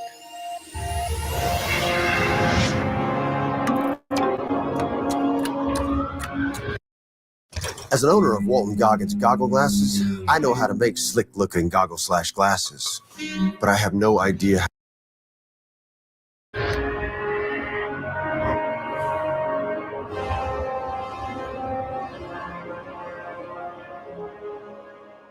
So for most of us, when we think about Terrence Howard, we think about an actor, we think about Iron Man, we think about different movies he's been in, right, all over the place.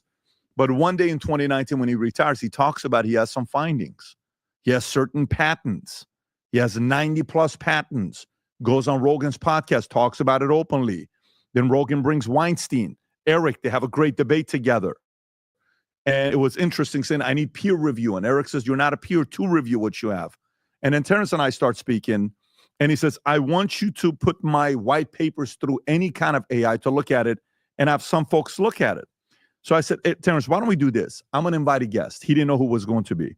We invited a current NASA employee, 17 years with NASA, Dr. Yu, physicist, spacecraft subsystem manager, spacecraft fluids and structure branch. He comes in, they sit down, they go through things. And I thought he was going to correct them on everything, but he actually agreed with them on a few different things.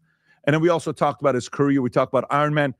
He said something on Diddy I've never heard him say before. Never. I've never heard him say before. And he says, I've never done movies like this. And the reason why you never give up your man card. I'm like, Terrence, what do you mean man card? He said, you know what I'm talking about? I said, are you saying what I think you're talking about? Yes. Then he tells a story of the time Diddy invites him over to his house. And it got so weird that, well, you're going to have to watch it for yourself. Having said that, enjoy this podcast with the one and only Terrence Howard with an appearance by Dr. Yu. 30 seconds. Did you ever think you would make it? I feel I'm so close I could taste sweet victory. I know this life meant for me. Adam, what's your point? The future looks bright. My handshake is better than anything I ever signed right here. You are a one-on-one? My son's right about it. I don't think I've ever said this before.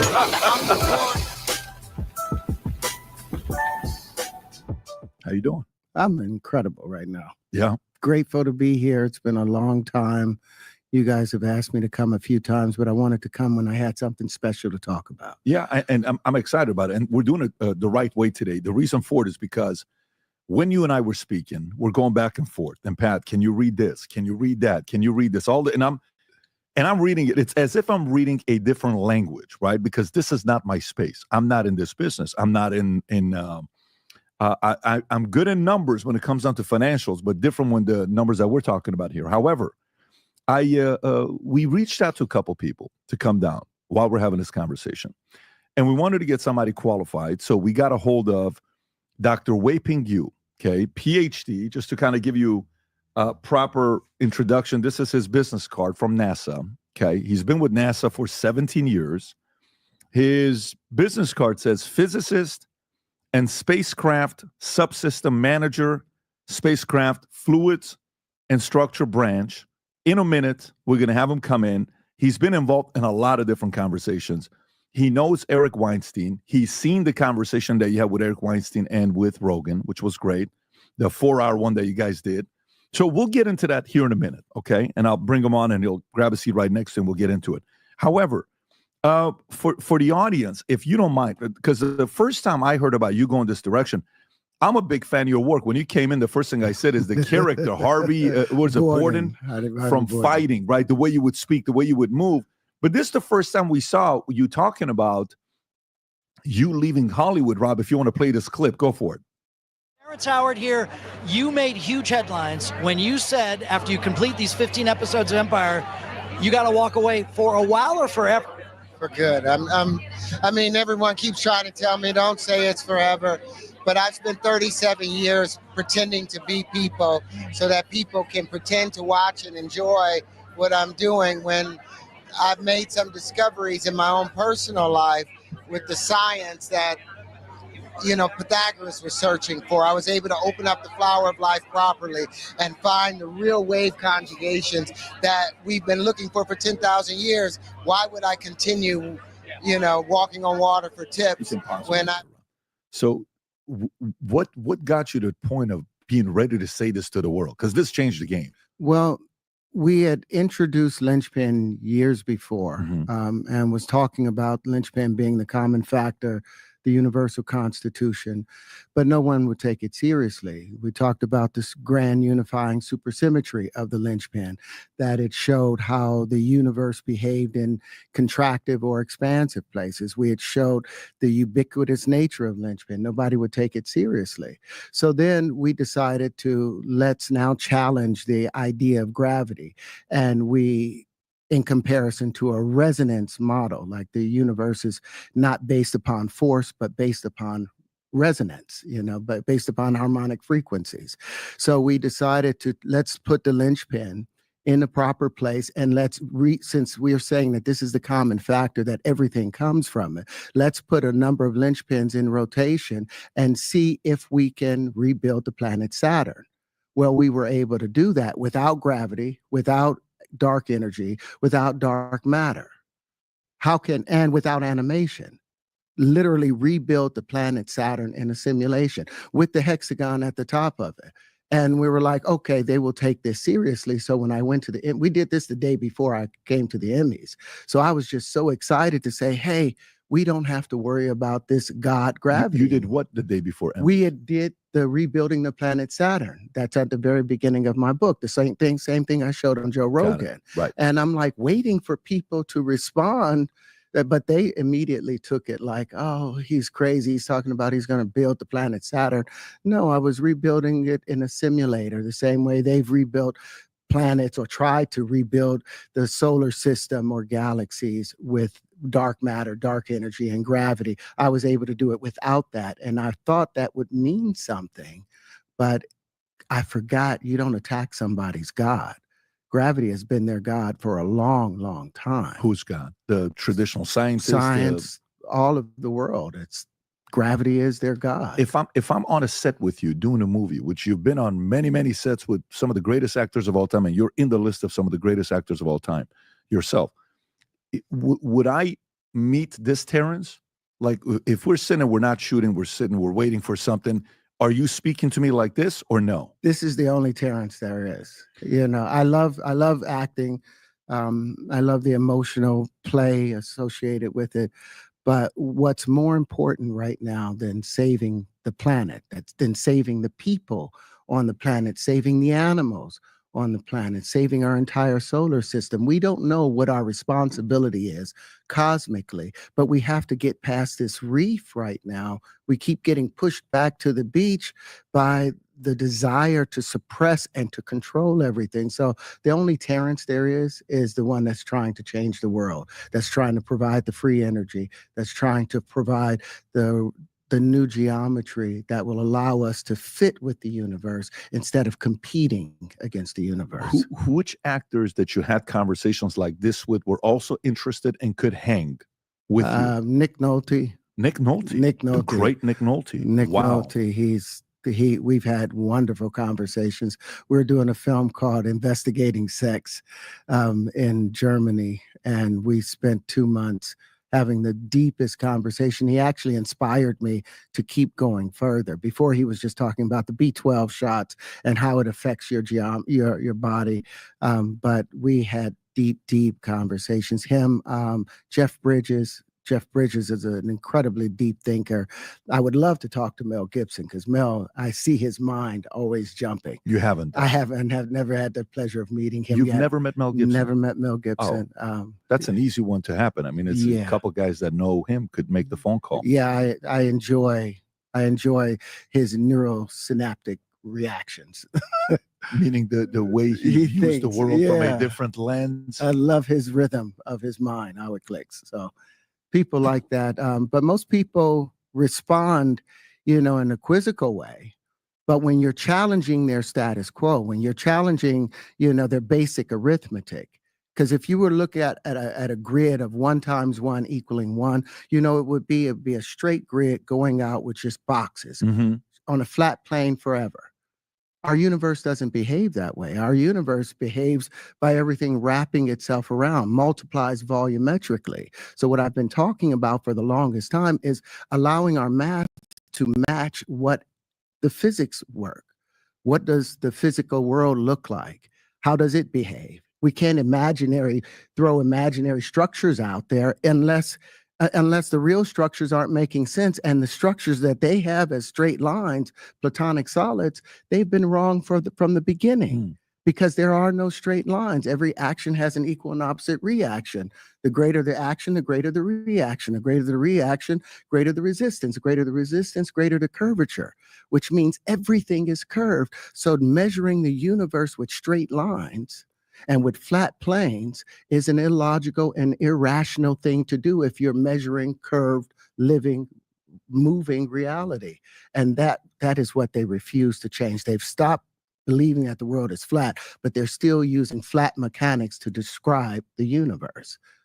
Okay, so you go on Rogan first podcast, you guys talk, and then that leads to you going back with Rogan with Eric Weinstein, the 4-hour one that you guys did, right? And even I think Neil deGrasse Tyson did a video reacting to all the stuff that you had. Brian Keating did as well. I asked Brian Keating about the one document that you sent to me. I forwarded to him, and he read it, looked through it, and and I'll preface what he said. He's really trying to figure things out, going in the right. And he made a video talking about one area that he was wrong. I don't know if you've seen that video or not, but he seemed very much willing to sit down and have the conversation. But it almost seems like when even watching Weinstein, Eric with you, it's like, look, we love what you're doing, and but stop doing it. Yeah, but stop doing it because peer review, you're not one of our peers. You're not qualified enough to get a peer review, but we'll give you an opinion on this, right? That was kind of like the establishment side towards you. What was your biggest takeaway after your 4 hours with Eric and Joe, and what's happened ever since? Well, I gave Eric a great deal of grace. He was a little rude and cut me off a lot of times, but that's the nature of being in the position of authority. I had hoped that he would evaluate the geometry I gave him. I showed him, I went to his house 2 days later and we had dinner, and I took buckets of proof of geometry, of all the linchpins and their configurations, all the wave conjugations and their configurations. The wave conjugation, so you understand, is the electric part of the world, is how plasma is the contractive part. All shapes are the expansive stuff that describes radiation's work. The linchpin is the constitution between the two. It's the friend. It's the translator between the big and the little. And I took all these things to his house. I thought he would evaluate them. I thought he would send them throughout his friends. And then I watched him go on Piers Morgan and literally say that 99% of everything I said was bathwater, was bullshit. The Howard comma. He said that afterwards? Yeah, or he pre said you guys this, getting on together? He did this after our talk on Joe Rogan, but before our meeting when I went to his house. So I let that go, him saying that 99% of everything I was doing was bathwater. And then he said, the one thing that might be good is this linchpin. But he got there by a mistake, which I clearly showed that it wasn't a mistake, the 109.47. But he said that everything I did was just by accident and nothing had value. So we were able to take the Howard comma, which is the resonance created from the linchpin. We were able to take the Tetraean wave conjugations, which is the shape of the fractal in itself. Mm-hmm. And we were able to take the mirrored all shapes and literally rebuild the entire world the way that, according to, well, not rebuild the world. We've been able to take those same things that he called bathwater and apply them to the three-body problem and solve a 300-year-old problem that Newton couldn't solve, that Poincare couldn't solve, because they needed a finite space. They needed curved multiplication. They also needed to reimagine how the prime numbers behave.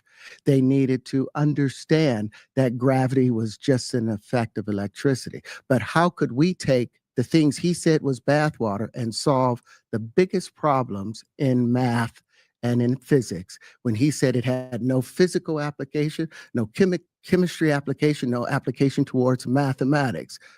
But we solved all the biggest problems with it. And that's why I gave it to you ahead of time and asked you to run it through your AI. Yeah, and we did that. I guess the most basic one. Okay, so if I go to someone like you who's an outsider coming in the scientist world, right, the mathematics world, and you make certain claims, first question the academia is going to ask is, what is your qualification?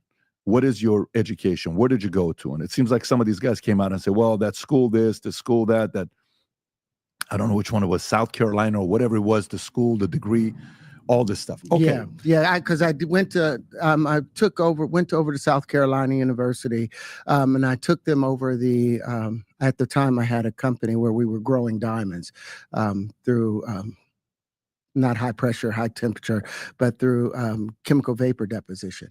And the conversation I was having with them, and they were talking about giving me an honorary degree, should have been in chemistry, because that's the stuff that we were doing. We were transmuting one thing into another thing. So when I went on that other show and I had my honorary degree that was given to me, I had no idea it was in humanities. I thought it was going to be in the thing that I went to talk to them about. So to them, so to say you don't have a PhD from South Carolina, it's an honorary, right? So it's not like, okay. So to the folks who went to school to see all these different theories, what do they tell you when they explain it to you? What do they say? Because right now I just went online and I typed in which scientists agree with Terrence Howard, okay? And mainstream scientific response, Howard's views are widely rejected by academic and scientific communities. His interpretation of math and physics are generally considered mathematically incorrect, scientifically unfounded, right? Independent and fringe thinkers, they gave some folks that are from on the YouTube side that do. Why the rejection? Claims 1 × 1 = 2. And that's the most basic one, right? Where it starts from there. And it goes to some of the other theories that you guys have spoken about. Help me understand how, in your mind, to the average person who hasn't put amount of time that you have put in, credibility after 1 × 1 = 2, 1 × 1 = 2. How do you come up with that conclusion? Well, if I was wrong, then they wouldn't have made such a big stink about it.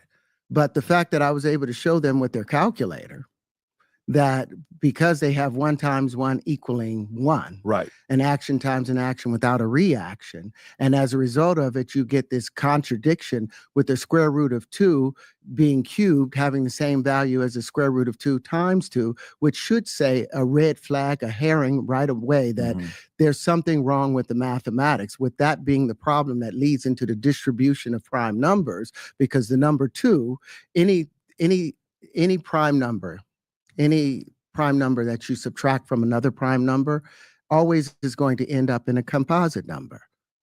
But except with the case of the number 2. That's the only prime number that you subtract from another prime number and you end up in a prime number. Why? Because the number 2 is a composite number.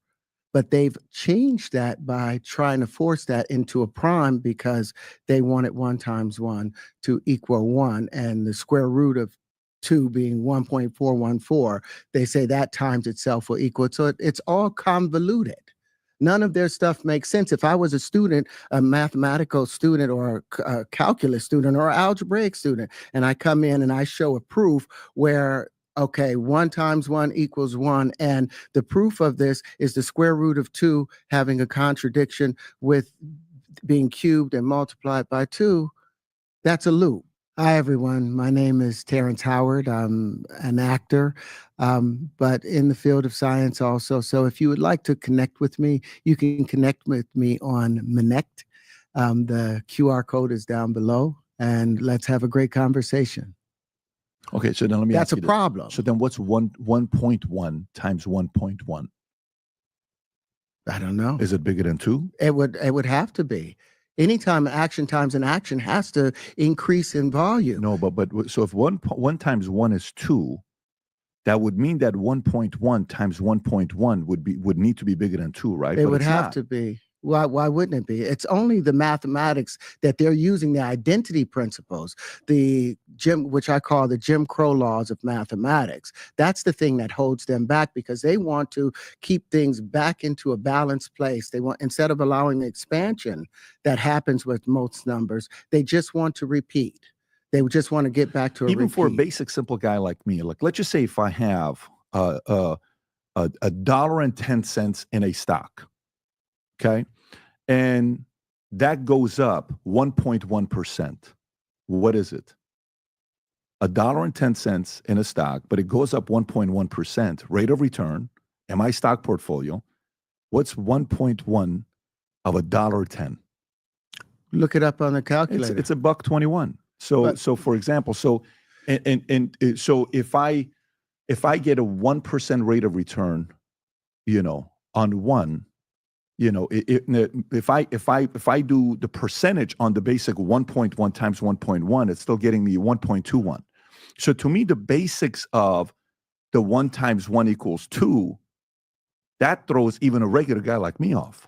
Well, you've got to remember, in multiplying volumetrically, you're wrapping things back around. Right. Like in a pool, in a swimming pool, the ripples go out, hit the edge, and then they come back. The returning waves are added to the expanding waves. Each returning wave is going to become multiplied even more. The pressure doesn't just expand out and keep going out, it's coming back. So you have to include the contraction. You have to include the returning wave. So that's why the volumetric would be different. But like even with what you just did, like if I asked you, what's 0.10 times 0.10? 0.10 times 0.10 says 0.001, right? Right. But we know that 0.10 is a dime. Okay. We know that a dime times a dime, 10 dimes times 10 dimes equals $1, should equal $1. Not necessarily. 10 times 10. No, I know what you're doing. But that is a whole number. A dime is still 10 cents. So 10 dimes is $1. So it's not the same in the dollar sense. I see what you're thinking, like 0.1 equals a tenth of $1. I'm saying there's a problem with the decimal system. Yeah, but if a dime is 0.1 of $1, let's simplify it, right? But if you tell me, give me 10 of 0.1s, that equals 1. So that means I got 10 dimes. But if you do 0.1 times 0.1, then you get 0.01, right? 0.01. Yeah, but that's a difference. So to me, the basics of the math, when you went there one That time, doesn't go off to you? That doesn't seem off that if you turn it into physical things, that's what I'm saying. Let's turn it. The problem with our math is they've allowed it to be all imaginary. It does not have any physical resemblance. It's all fiat, where it should be. no, but I just do measuring investment. The reality. way I look at it is to say, what's 0.1% of a penny? What's 0.1% of a penny? What's the value of a penny? What's 0.1% of a dime? It's a penny, right? It gets smaller, right? So that's I don't look at it from the physics. Wait a I minute, look at it- 10% of a penny of a dime would be a penny. That's right. 10%. So 0.1 is 10%, right? So if you go to the investment side, the argument of one-time ones in investment, stocks, bonds, mutual funds, insurance, it stops right there. But you're going out there and saying 1 times 1 equals 2. And, that. We're saying that since our economics are still based on this linear flat plane geometry, right? You can still use the 1 times 1 equaling 1 to perform their economic growth Mhm. and their economic reactions. But if you're dealing with universal interactions, you have to. Our money may go out linearly and we may measure it on a flat plane, but as far as the universe behaving, how energy behaves, energy curves and wraps back around itself. Energy doesn't follow a linear path. And all of the stuff we're talking about in physics and science is about energy. We're not talking about a fiat system where they can have arbitrary rules for the money, that anything can happen with the numbers. Something times nothing can equal nothing and violate conservation of energies if you're saying 1 times 0, Mhm. or you can multiply by 0, but if you divide by 0, it creates an infinity, and division is supposed to be the inverse operation of multiplication. So what you're supposed to be able to do multiplying, you're able to reverse that with division. So if you cannot divide by 0, then you cannot multiply by 0. All of their rules that they break so that their economic pathway can remain consistent. You want to do that. But if you're talking about saving our planet, you're talking about how the universe behaves and how the energy of the ether behaves, then there's very specific associations to the numbers. Each number is alive. Each number has value. It's not imaginary. It's You not wrong on this one, fam. You intangible. wrong on It this is going to have an effect. So we One have to times multiply one it is according one. to how the Because universe times mean does. how it. many times it exists. So I look at it more from How many the times? One- investment side, the math time side, is the one. financial side. But Two times that's your is two. theory. And by the way, I mean, Terrence, four. the reason why I think 4, it's 3 times. folks like So you you are have 4. important, very That's 3 times. important, because Three of anybody those that things challenges gonna the be status stuff. quo, that puts the establishment against the wall to kind of have to prove themselves, Sometimes you I get love too it. I smart think for your Bobby own Kennedy did that. And Bobby wanna Kennedy hear wasn't a scientist. He was a lawyer. And Bobby Kennedy got a lot of people in the health industry to be like, wait a Yeah. minute, are we supposed to believe 100% of what Fauci is saying? We're not supposed to sit there and believe. I have your business card here, okay? I dare you to let me build you a completely free e-commerce store preloaded with 20. Okay. If you can take a moment, here it tells me Wei-Ping Yu, PhD, physicist, supercraft subsystem manager, spacecraft fluids and structures branch. If you don't mind. Those far out planets, they still have precipitation as rain, but now it's methane that's coming down. And it's just the water or the H2O, like what I was saying on Joe, was that the relationship between carbon and hydrogen are the same as the relationship between carbon and silicon, and the same between silicon and between cobalt. It's the same tone. It's just under a different pressure condition. So you can manipulate the entire universe by changing the motion and pressure conditions because it's all waves. It's not a physical thing. So as far as our bodies are concerned, if you wrapped an entire ship in molecular excitation and change to where they are no longer part of the system, now you can be out there. But using our traditional methods, you cannot do that. You have to wrap it in frequency. How much have you followed what he says on how he's planning on doing that? He's just trying to get the people out there. And I think what they want to do is mine that asteroid belt. That's what they really want to do. And that's what You think Lynch the purpose is mining? is mining the asteroid belt. There's one asteroid out there called Psyche that's worth $10 quadrillion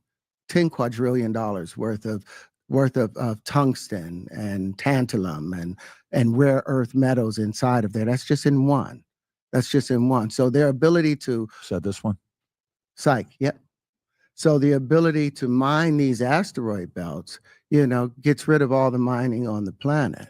They want to get to Mars so that they can do some mining, but they don't realize that we don't need any of that stuff anymore. Why not?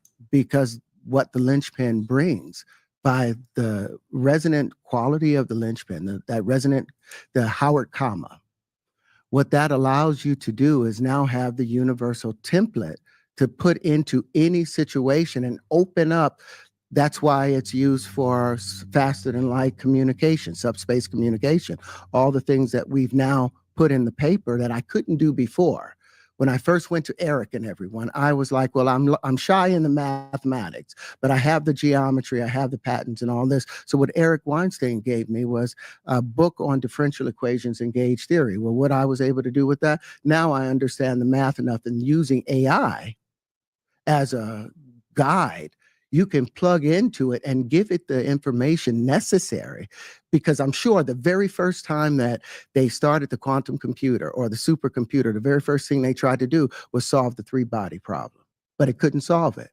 And they tried to solve the 7 millennial problems, but they couldn't solve it with those computers. But we've been able to solve it by changing the paradigm, by changing to curve multiplication, by using a finite space, by redistributing the prime numbers, and by utilizing the actual curvature of the universe. We've been able to fix all of those problems. Okay, so let's stay on that, because just yesterday we're having a very innocent conversation. Here's what the conversation was.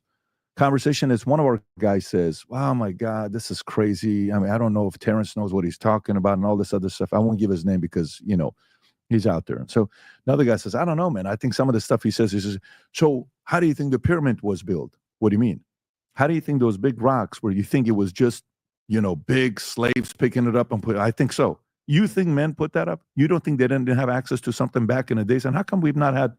So he started kind of going through this. So then you see the debate, right? Your opinion. How was the pyramid built based on what you know?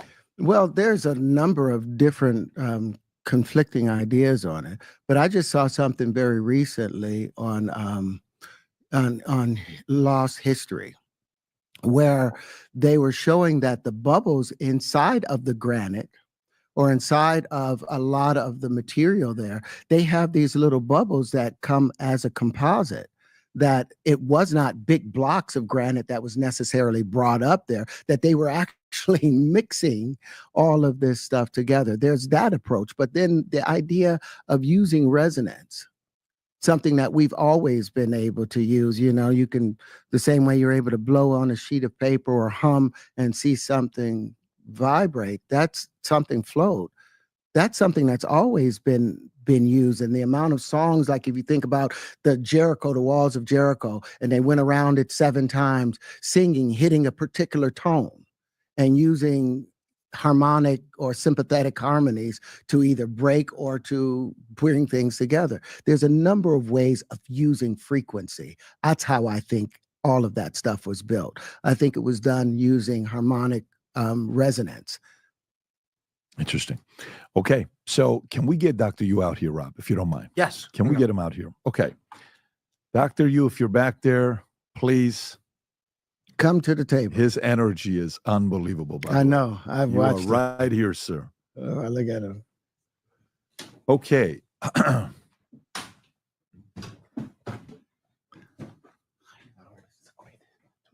Great to have you. We met earlier. Pleasure having you on. So, Dr. Yu, if you don't mind, I have your business card here. Okay.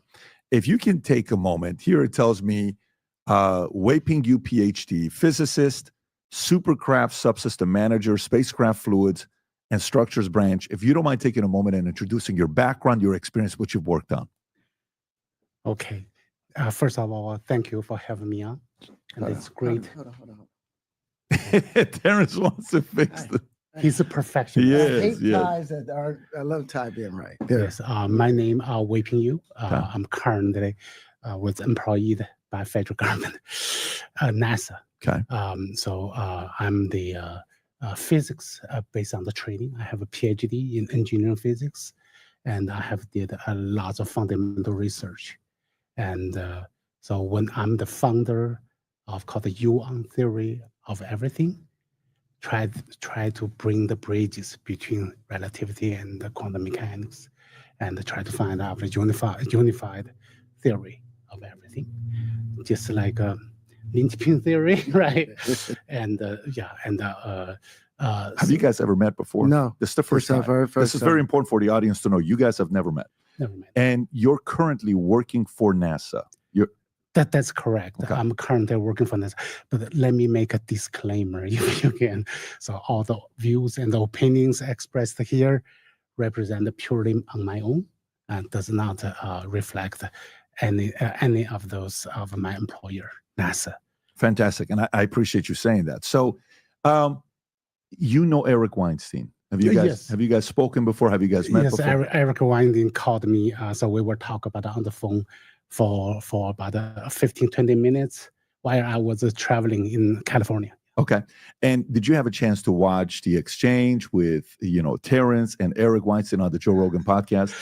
Yes, briefly. Okay.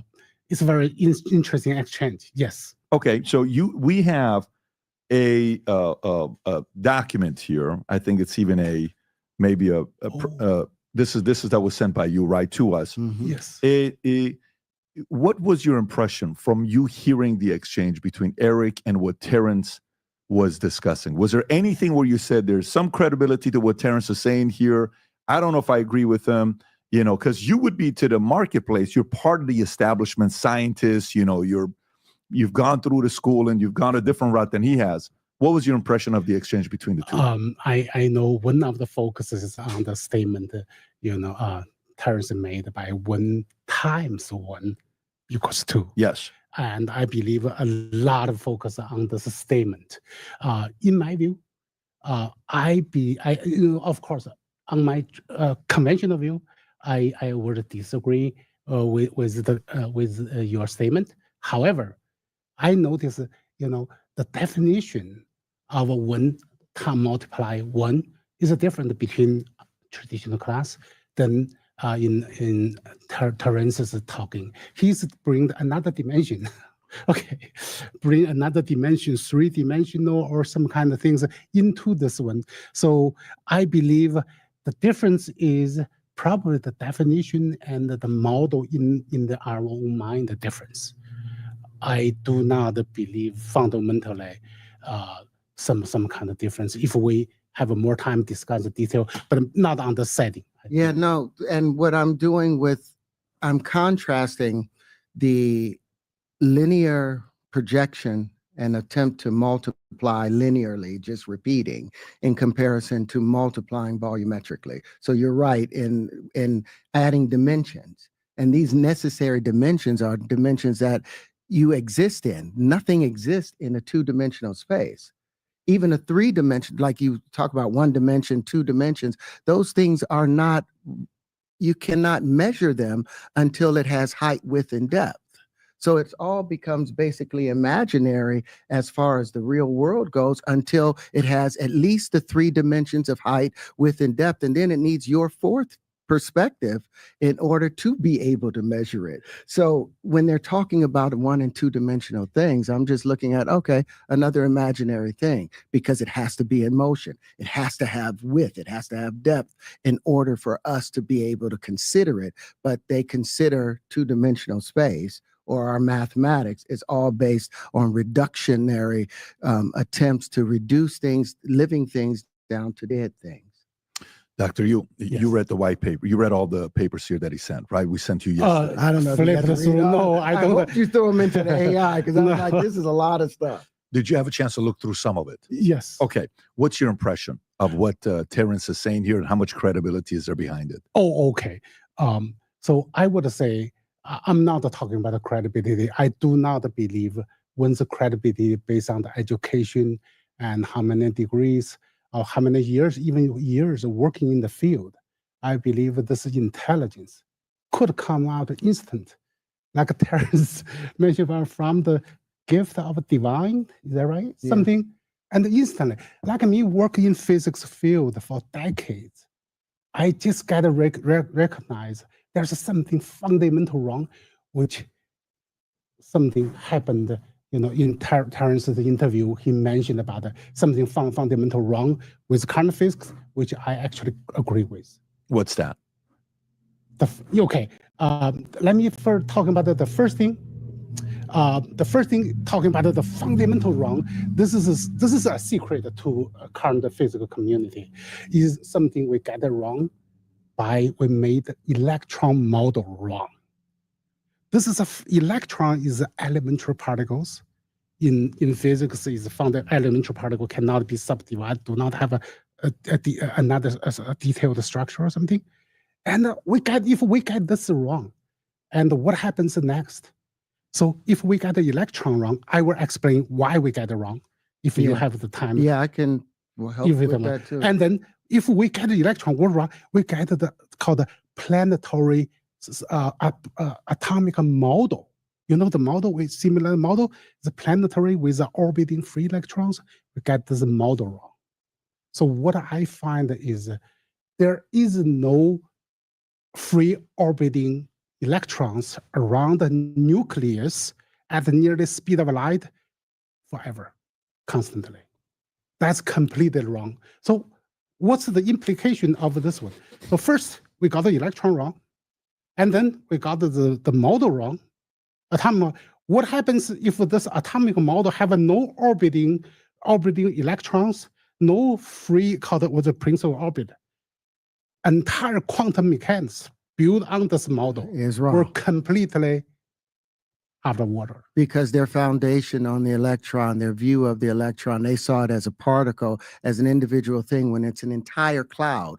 It's an energy, it's a wave of energy. That's what the electron is. It's the discharge coming from accumulated electrical potential. The discharge electricity, the devitalized electricity, is what we're calling this electron or this magnetism. And they're seeing it as a particle when it's just a waveform. It's a pressure condition. It's a resonant thing that can be manipulated by other frequencies. That you don't need actual force, but you can create the conditions to change and affect a waveform. What are you going to show something? You brought some props? I'm going to expand my statement, say why we get the electron wrong and why it's so significant. Okay. So I believe from the 1785, the French physicist Coulomb proposed the Coulomb's law. It says there are two types of charges. One is negative, one is positive. Mm-hmm. And the like charge repel, unlike charge attract. This is a fundamental law. It's a great discovery. However, it's wrong. The mistake is he described the two charges carried by two separate particles. Instead of having everything being both positive, having both attractive and detractive things, it's a dipole. It's not a monopole. And the way they're seeing it, how can something? This is something that always got me. How can you can say something is charged, positively charged? How can it be negatively charged? How can you negatively charge something? A negative charge is a discharge. Means that it's coming out of it in comparison to attracting into it. So their entire terms of a negatively charged particle is wrong. It's a discharging particle. can let me strengthen Yes. your idea. Yes, I'm sorry. This is a brilliant, a discovery and the root cause of our physics. So now people would say, how do you know electron? How can we get the electron wrong? Entire modern technology is built on electrons, right? So that's why all the interpretations are needed to be rewritten. So let's assuming electron is a negative charge and proton is a positive charge. Now, what happens if we split electron into two halves? Hypothetically split, geometric split. What do we get? Two negative charge Two particles? negative charge particles that come together and make a Can we positive. put the two negative charge particles together? No. Negative things are always going to push each other away. They're Negative always charge going to will push. repel. They're always going to push each They other away. violate Coulomb's law. So it cannot exist in this universe, or if there's other universe. It cannot. ever. And think about Kirchhoff's law regarding the black body. Now, this is where Planck, if you could look up Kirchhoff, this is where the Planck model came from. Max Planck was working off of his model, and part of the radiation from Kirchhoff's law was that a black body, it's always going to radiate into these individual cavities, and these cavities are not going to be dependent on the temperature of the walls. They're going to be dependent upon the temperature of what came in there. That was all wrong. Kirchhoff's entire law is wrong, and that's what Planck was based off of. But you look at the Planck model and think about it. It talks about if you want to do a Planck charge and all of these things, you have to use gravity. Gravity is included in there, and the speed of light is included in there. But gravity at the Planck charge, at the Planck point, is not supposed to be in effect. It's not supposed to. When you get down to the quantum area, gravity is not something that's able to affect those small areas. So why is gravity part of Planck's constant or the speed of light, which we know changes constantly depending upon the medium that it's going in there? So having the speed of light as a constant, having gravity as a constant in Planck's charge lets you know that this is the Planck's charge, that Planck's entire Planck number is false, because they've changed the speed of light. Now they've attached it to another thing so that the speed of light doesn't fluctuate, they've attached it to the measurement itself. So it's always going to be the measurement. That's wrong. That's fudgery. Rupert Sheldrake talked about that and about morphisms with the speed of light being fudged and changed. So all of their principles are seemingly fudged. Who has questioned this over the years? Like what scientists? Dirac, Feynman, all of them questioned it. That's why they were like, all of this new renormalization makes this stuff bad. So now you are running at the speed of light. Okay, I'm gonna just try to Yes, bring the audience on. So if we say it's wrong, very easy to say. What is right? What is really, we talk about the electron, really what it is? He mentioned about it. So if we cannot have a single charge particle, what happens? The so-called electron, oh, I'm sorry. Thank you. Are carried both positive and negative charge as one particle. Now I want to question the audience, what kind of particle in this world? I know everybody since 3 years old, you know this term. What carry both of the charge? Do you have a guess? Hydrogen. Everything. Oh, you are talking about in chemical terms. Sorry. I'm talking about in terms of what type of a particle. Not that time. Magnets. Yes. Magnets is the one it carries both negative and positive charges. And I will explain this, some misconception about the charge and the magnetism. But so-called the electron is actually dipolar magnets. Why does this matter? What Great does this questions. reveal? Let me expand. Let's say, please. Because of we assuming electron is a negative charge particle, so then this a great Niels Bohr build his Bohr's model, right? Yeah. Build the Bohr's model, say, hey, we have a positive charge nucleus, and we have a negative charge the electron. How can we measure them? Because we assume atom is neutralized, right? How can we measure them with a negative particle and positive particle? And the one assumption is that they cannot in contact. Once they are in contact, that's create matter-antimatter annihilation.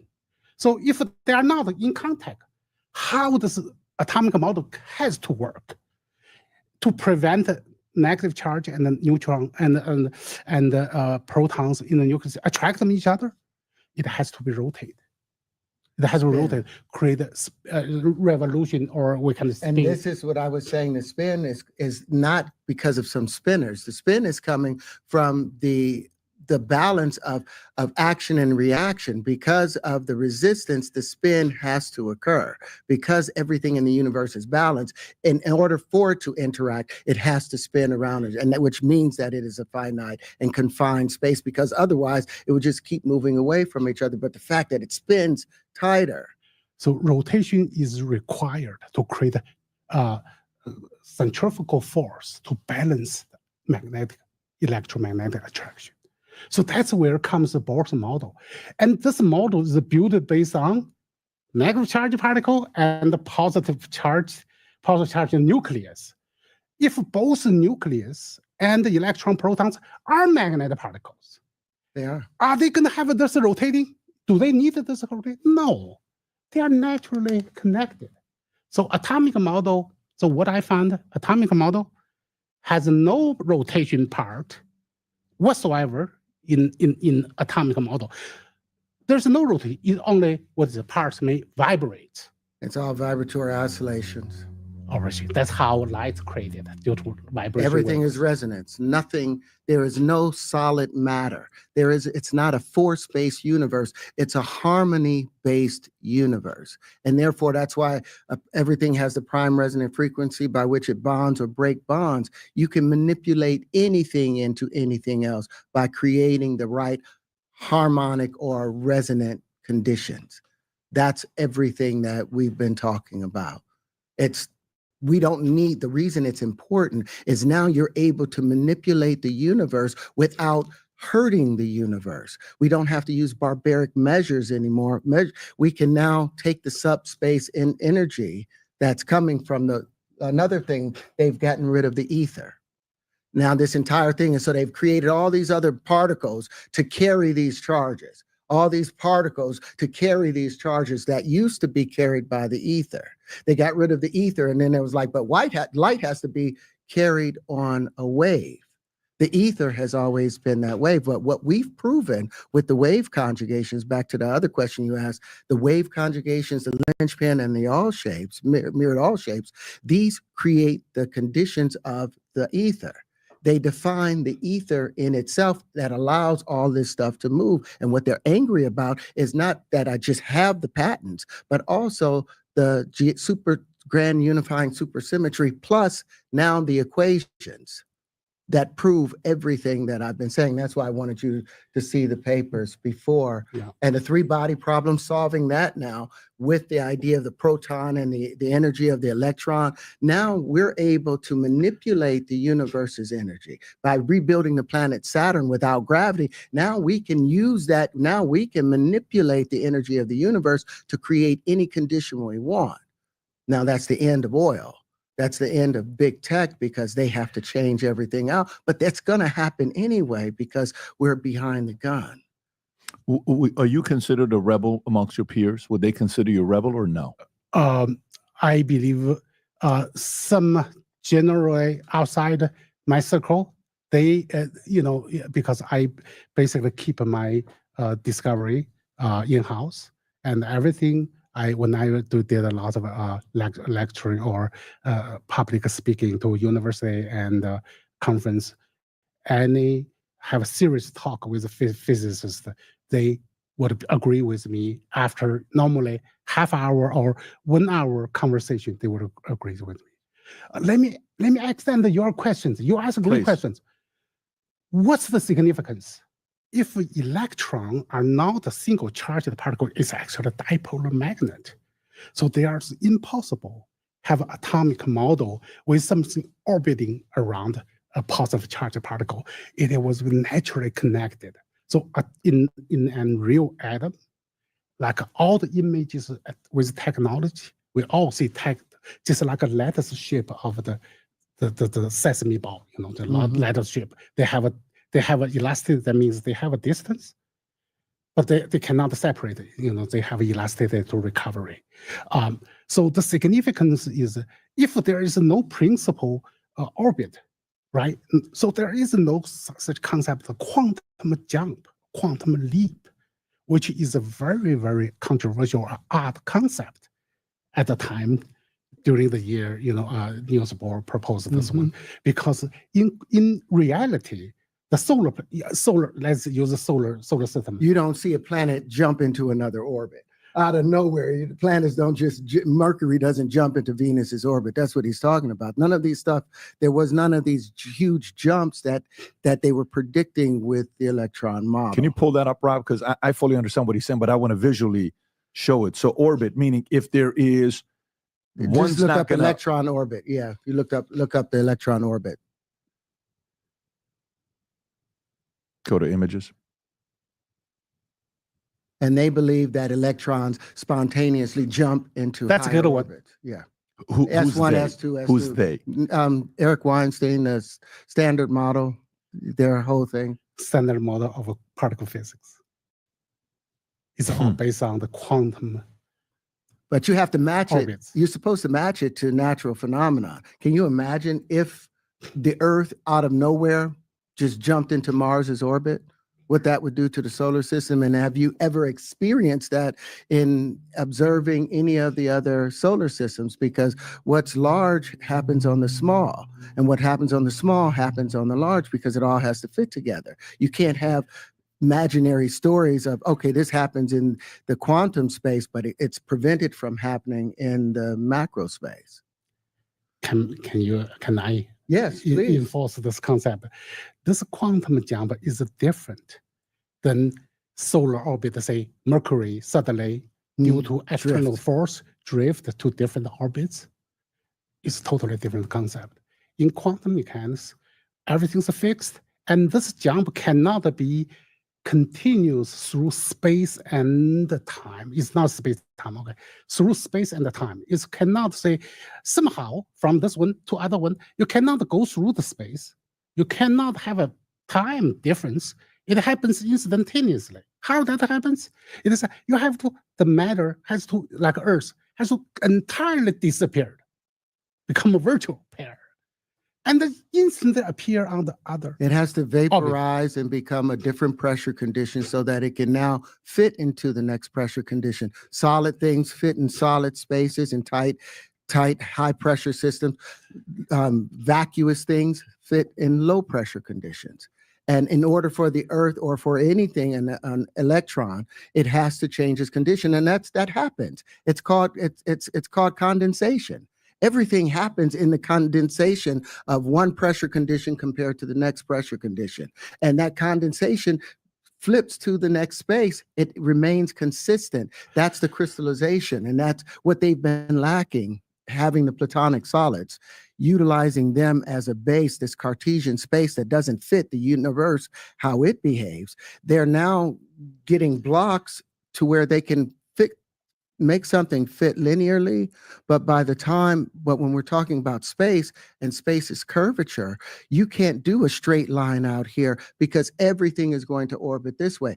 The reason the three-body problem was a big problem, because they could never dictate how the orbits were going to behave. They could do it with two bodies, but anytime you added a third body, it went into chaos. Well, us being able to solve the three-body problem, which I can't wait till you get a chance to look at and go through, but that's why I was asking you guys, please put it into your AI and see what the AI says, because the AI says, all it's lacking now is being verified, that we've actually solved the problem. But what that allows us to do now is being able to move in space, because we can predict where these orbits are going to go. It's no longer a chaos-based world, because now the world is based on harmony. it can be predicted. And they've made money from the loss and from the lack of understanding. And we are able to solve the Heisenberg problem. We're able to manipulate the Schrodinger equation, the Dirac equation, all of those papers we've done from the Howard comma having the right geometry. They missed the geometry. That's what they've been missing this entire time, and the fundamentals. Like, what's your thoughts on the universe? Is it finite or is it infinite? Or is it infinite? Of course, infinite. You think infinite? Yes. Now, I say it's finite, and this is the reason why. If you were to take anything inside the universe, let's say a pebble, and you drop it into a pond, and again, it expands out. If the universe was infinite, that would just expand out forever and would never come back. But because of once those expanding waves hit the edge of the pond and start returning back, they're hitting more expanding waves. And now they're creating these standing waves. These standing waves are the first geometry. So the proof of who we are, the fact that we have shape, happens not because we have shape from something inside pulling in, it's the returning waves that's meeting these expanding waves because we're in a confined universe, that confined finite space, if everything inside the universe has a boundary and that boundary is expanding, then this bag holding this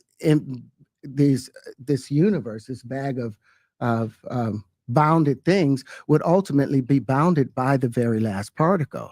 An object, go ahead. Yes, we have a different definition, understanding about the universe. In me, the universe considers space a three-dimensional space and time. So, right. Of course, in Terence's explanation, you have a boundary. I believe he was talking about the boundary, so he mentioned about the ether. The so-called the ether, I do believe light have nothing to do with a particle. Light is a wave. In order for a wave to propagate, wave need a carrier, which is, if we do not use the ether, so I would say is electron, is a magnetic, it's a magnetic medium, electromagnetic medium. So now let's talk about he said that the boundary. I said that the universe of three-dimensional space is infinite, and the time is infinite. However, I did not mention, say, hey, the medium, the light carrying electromagnetic, the medium has to be infinite.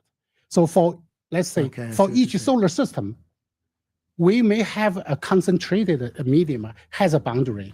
So either traveling to somewhere, coming back, you will see that one, right? Yes. Does not exclude, entire universe does not have a vacuum space without even medium. So what happens to that location? You will never see light. No. However, whenever we can see light from the Big Bang, 13.8 billion years ago, since we can see the light, so we know there's a field with the medium throughout our visible universe. I want to share something. One of the papers that I sent over to you guys, this was the abstract, and it was the necessity of a finite universe, a wave-based mathematical framework. This is what. Which one is this? This is the necessity of a finite universe. Rob, do you have right that? there? I do. Okay. Right there. Let me read it. It says the abstract is, this paper rigorously demonstrates why the universe must be a finite system by employing a wave-based multiplication paradigm, the energy conservation principle, and the fundamental mathematical relation of 1 × 1 = 2. We present mathematical proofs illustrating how finite systems inherently how infinite systems inherently violate energy conservation. Furthermore, we derive equations from wave mechanics to show that the wave reflections and conjugations naturally confine energy within a closed harmonic structure, linking the universe to a hypothetical or hypothesis to observable cosmic wave fronts, basically proving ultimately that an infinite universe is mathematically impossible because of conservation of energy laws. Because if you have an infinite universe, then then there's no such thing of having a finite amount of energy in a particular area. When you get to the small confined spaces, you end up with problems when you have an infinite universe. And that's one of the things I think's been holding people back, but you just said it correctly. The medium is finite. The potential reactions are infinite reactions, but the medium, the space we're in, is a finite space, I would think. Rob, can we put that through OpenAI? Which, if you wanted us to put one through OpenAI, which would it be? Either one. Okay, put that one through OpenAI. See what and kind ask of what it says, considering the Yeah, necessity. That's what I love. Let's get a Do you have it, Rob? Yep, the necessity. And what would you like me to ask ChatGPT? Just ask it to evaluate it. Is it right or wrong? I wouldn't put my face on ChatGPT's answer. Well, I couldn't get an evaluation from any of the, authorities out there, all the universities. There we go. After evaluating the document, necessity of finding a universe, a wave-based mathematics, here's a breakdown. Interesting idea presented. The paper introduced a wave-based mathematical framework to argue the universe must be finite. It builds on linchpin geometry, tetrahedron shapes, and Howard Coma ideas largely associated with Terence Howard. It uses concepts like wave reflection, standing waves, and energy quantization to support those claims. Critical issue, scientific inconsistencies, core mathematical flaw, 1 × 1 = 2. This claim contradicts fundamental arithmetic and is not accepted in any legitimate mathematical system. Multiplication is defined such as 1 × 1 = 1. Redefining this without rigorously peer-reviewed mathematical framework makes the rest of the paper logic untenable. 2, unverified concept. Terms like Howard Coma, tetrahedron shapes, linchpin geometry are not recognized in mainstream mathematical or physics. These concepts do not appear in peer-reviewed journals. Misapplication of physical laws. The paper refers to wave mechanics, conservation of energy, and quantum equations, but applies them in non-standard or speculative ways. For example, replacing Planck's content with Howard's Coma constant is unsubstantiated and lacks empirical validation. And last but not least, citation issues. The reference include real scientists Einstein, Planck, alongside fictional or pseudoscientific collaborators Howard, Seeley, Yi et al. Yeah, et al. There's no known peer-reviewed body of work by these authors. Verdict, not scientifically valid. That's what they would say. Now, if you put in, that's why the stuff that I sent you, I wanted to you have to put in the curvilinear thing into AI so it has the full basis in which to evaluate it. Because one of the things that the computers or the AI has been lacking, its foundation is all based off of the Cartesian space, off the 1 × 1 = 1, off of a redundancy inside of a system, instead of matching it to a universal conformed system. So if you add in to that, let me see. Doctor, your question for you: Do you, from working with NASA, the government, how often do you guys use, whether it's for papers, credibility, things that you question, how often do you guys use Grok or OpenAI ChatGPT? We are not allowed. You're not allowed. I believe it's in use reliability in the integrity of them. Use this third. Use this commercial software. That's not really vested. Is the accuracy. And so I believe we have to write exactly, use our own research. Wow. So academia, scientists, the establishment side, you guys don't touch OpenAI. Let me rephrase this one. Not OpenAI. They have their own AI. Initially, we are not even allowed to install ChatGPT on our government computer. Really? Yes. But however... Why though? Why? What's the reasoning? Is it because they want you to do the work of what it's doing? Or because ChatGPT is based on the majority opinion. It's not really give you scientific results. It's only based on somebody's results cited. It does not create, so far, it does not create anything new, in terms of solving the mystery in physics. It cannot do that. Can you ask him to please upload all of the papers that I sent to you into the AI so it'll have more than just that one paper? Rob, could you do that? I can do that. It only allows you to upload 10 at a time. That's the biggest problem. So yeah, it's only like 10. How many we got there? Like 10 that we gave you? I think you're more than 10. yeah, I'm at about 21 different documents. Oh, It's fine. Just do 10 at a time twice. Just let me finish Yeah, your please, thoughts. please. But we after a year or two, and then we do have a new lead technologist, do mention about it, give us a training on use AI to write to improve the writing. So I believe now, so we do allow to use casually, but not in scientific writing or something. I believe still has a restrictions. Amen. I've been very interesting. Yeah, Very interesting, all of the Dan. stuff that we've been doing, the reason that we were forced to go to the AI route was like I said, I brought all of the wave conjugations, I brought the actual geometry to people like Eric Weinstein, and they did nothing with it. Instead of evaluating it, I thought he would share it among his friends and talk about it. No, they just set it there, even though it was 4 grand supersymmetrical system. Let me ask a question from you, Dr. Yu. Because the argument was made that peer review, you're not a peer to review it, like you're not a qualified peer to review. Is that how it's seen in your world, where a peer review is another person that's a qualified doctor, schooling, and they've done the right thing to look there? That's the common practice in established physics community. But I believe this is a gatekeeper to silence, to squash, to suppress. Really? Different opinion. Yes. And this is a very convenient tool. Say, how many peer review you have, how many sightings you have. If you do not, they very hardly even get you to go through the publication. If you cannot be publicated, right? So how can you get cited, get it peer reviewed, right?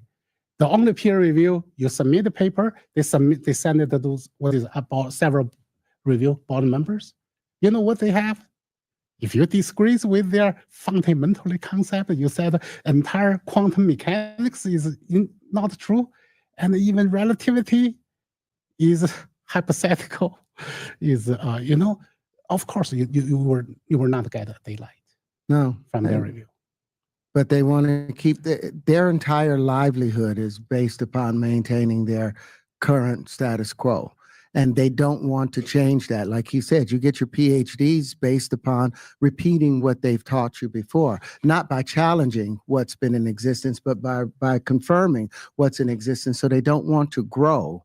They want to maintain the status quo. And in order for us to grow, we have to keep challenging the clothes we're in, the bed that we fit in, the physical shape we're in. We've got to keep pushing the boundaries, and they've taken that away because they've got profit margins associated with it, and they won't do the reviewing. Do you think that's what's tied to it, Doctor? Do you agree with them that it's because of, is it just the same old, this is how we always do it. You're an outsider. We don't want to give you the credibility. You're not one of us. Is that what do you think it is? Perception is, but I have to give credit. There's many of non-conventional theory does have a lot of flaws, very obvious mistake or typos or flaws, very easily to being picked up. So in that point, I believe we need to have some gatekeeper, some standards, right? Mm-hmm. But not constrict called new ideas. So I wanted to make a further point. It's very important in physics community. If a quantum model is not correct, right, we throw out. So how can we resolve the four fundamental forces in quantum mechanics? The weak force is off. The interpretation, the strong forces are off. And the electromagnetism and gravity they could have gotten rid of a long time ago. The gravity issue sits out there, and the electromagnetism that they've been trying to bond forever, instead of recognizing that they're already one system. But their approach is completely off with it. They see magnets, they don't even see magnetism properly. They don't see it as this expanding centrifugal force, and they don't see electricity as this contracting centripetal force. They don't see the motion of it. But I cut you off. I shouldn't have done that. Very good. You know, I wanted to make sure people understand that without quantum mechanics, we only need one single fundamental force, which is motion. Everything comes down to motion. We're talking about the force right now, the force in the interaction, magnetic force. So now people are often talking about the electromagnetic force. So the people confuse about the electrical and magnetism. I remember you mentioned on your maybe on your show something, electro and the magnetism. What is your contrast between that electricity is always spinning northeast, seeking a higher pressure condition, spinning to the right, trying to get to the apex and the center of something, centripetally spinning. Then as it gets to the center, it gets pushed out by another electrical part of the wave. And once it gets to the edge of the boundary and no longer has the potential of being trapped in there, now it gets devitalized. And as a result of being devitalized, it's no longer able to spin northeast anymore. Now it's spinning southwest because it's putting on these things. It becomes magnetism, and it's spinning southwesterly, centrifugally, expanding outward. It's expanding in sixes, whereas before it was contracting in 3 sets of 5s, in 3/5. The contraction happens here. Electricity contracts, magnetism expands. It's the radiation compared to the so-called gravitative force. That's how I see it. Let me give you my version. Before James Clerk Maxwell, they treated electricity and the magnetism completely separately. And what James Clerk Maxwell did is unify them as every connection. So it defined, in one of his equations, defined electrical field are time varying of magnetic field. Let me explain in my own discovery. Please. So so-called electrostatic electric field. This is a secret in my theory, called the Yuan theory of everything. Static electric field is exactly magnetic field. And dynamic electric field, that means what? Time varying of magnetic field is when you have a magnet has a magnetic field, right? Magnet in motion. That's what they call the time varying. Whenever you have a moving magnetic field, that's called the electric field. That's generating electricity. And the thing with our universe is they measure things as if it's dead, but everything is in motion. Everything is alive and in motion. There's never anything that's still.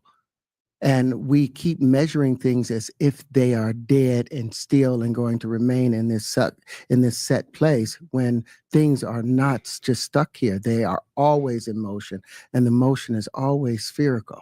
The motion is never in a straight line. It's always spherical. And if they make that one adjustment and start measuring things based upon the spherical or spiral nature of everything, then all of their measurements would equal up. Then they would have balance in their energy systems. But because they're using straight lines, I use this point again, like with a computer chip, you have these 90-degree angles with the computer chip. It keeps turning, going at the speed of light or just under the speed of light, hit this 90-degree wall, it has to stop, then build up its energy and go again. Well, that's heat that's built up in each one of these 90-degree turns. Each time that heat builds up, what does it do? It destroys the electrical signal, because electricity is balanced off by magnetism. Magnetism creates heat. The heat is those points. Now the signal breaks down. So they keep having to cool the system in comparison to how energy really moves in a circle. Now there's no interference. being built up. Now the chip works a lot smoother, but the way they're doing everything, it has this entropy, this unnecessary resistance because of their ideas on straight lines. Terrence, what's your outcome with this information? So in an ideal situation for you, what would you like to see happen? Well, I wanted to see the world change. I wanted to see us get off of fossil fuels. I wanted to see us get off the planet using resonance and no longer burning chemicals. I want to see us using resonance to heal our bodies and no longer using chemicals or oil-based chemicals. What I want to see is the planet change. That was what I wanted to do. I'm not sure that's going to happen. I feel like now what we have to do is start our own breakaway society and use these technologies that they're refusing to use and just build a whole separate world, because they're not going to come along because they are attached to this dollar. So the idea of you wanting peer review and others to review it, it's for what? That prompts that was what? happening before, because it would open the door for them now to accept it and to start using it. But in view of the fact that more than likely they're not going to review it, more than likely, and Eric Weinstein was right, we are not peers. I don't have the degrees he has. And guess what he doesn't have? He doesn't have an understanding of how the universe works. You don't think Eric Weinstein he has has no understanding of how the universe works, because he has rejected the geometry that supports how the universe behaves. He didn't even evaluate the geometry. He did not. And then when I asked him about, does an action times an action have a reaction concerning the 1 times 1, he obfuscated. I hate that word. He ran away from it. He kept diverting. And guess what? We are not peers, because he doesn't have it. He hasn't invented a new form of flight. He hasn't discovered unlimited midair bonding. He hasn't done any of the things that I've done. He doesn't have any of the patents that I have. Now, whether they want to monetize them or not doesn't change the fact that these things are real. And like I said, if I have to go to China and allow China to now build if I go to DJI, I bet you they won't hesitate a moment to use linchpin. And then the US is unable to use them. And then what happens to it? If I give my energy system to another country, what happens to it? The same energy system that they're trying to squash here. What happens to this place if I do that, which they're forcing me to do? Do you know that they took away my passport out of the blue? Just took away my passport. First, they said my passport, that I had some child support things. And I was like, that's some BS. Took 4 months to argue that I had no passport issues with child support. Then it's like, oh, it's your taxes. It's you owe taxes. So we're going to take away your passport. Why? So I couldn't go to Dubai. Why? So I couldn't go and get this stuff financed. It's all the suppression. And I'm like, okay. So after I'm done here today, when I get home, I'm going to put online the equations necessary to have a thing called unlimited energy, to be able to pull energy directly from the flux, just to say, fuck you to the world. I'm going to show them how to pull energy directly from the flux. Your thoughts when you're listening to him? Yes, I have to be careful. Eric Weinstein, I consider my peers, right? I respect his intelligence, but I do believe his geometric unity theory is heading wrong direction. It's wrong, because it should have been finite. He needs a finite space in order for it to work. His fiber bundles don't work. Its entire hop vibration disappears because gauge theory becomes redundant once you introduce Litchfield geometry into it. That was one of the things I tried to share with him that he refused to look at. First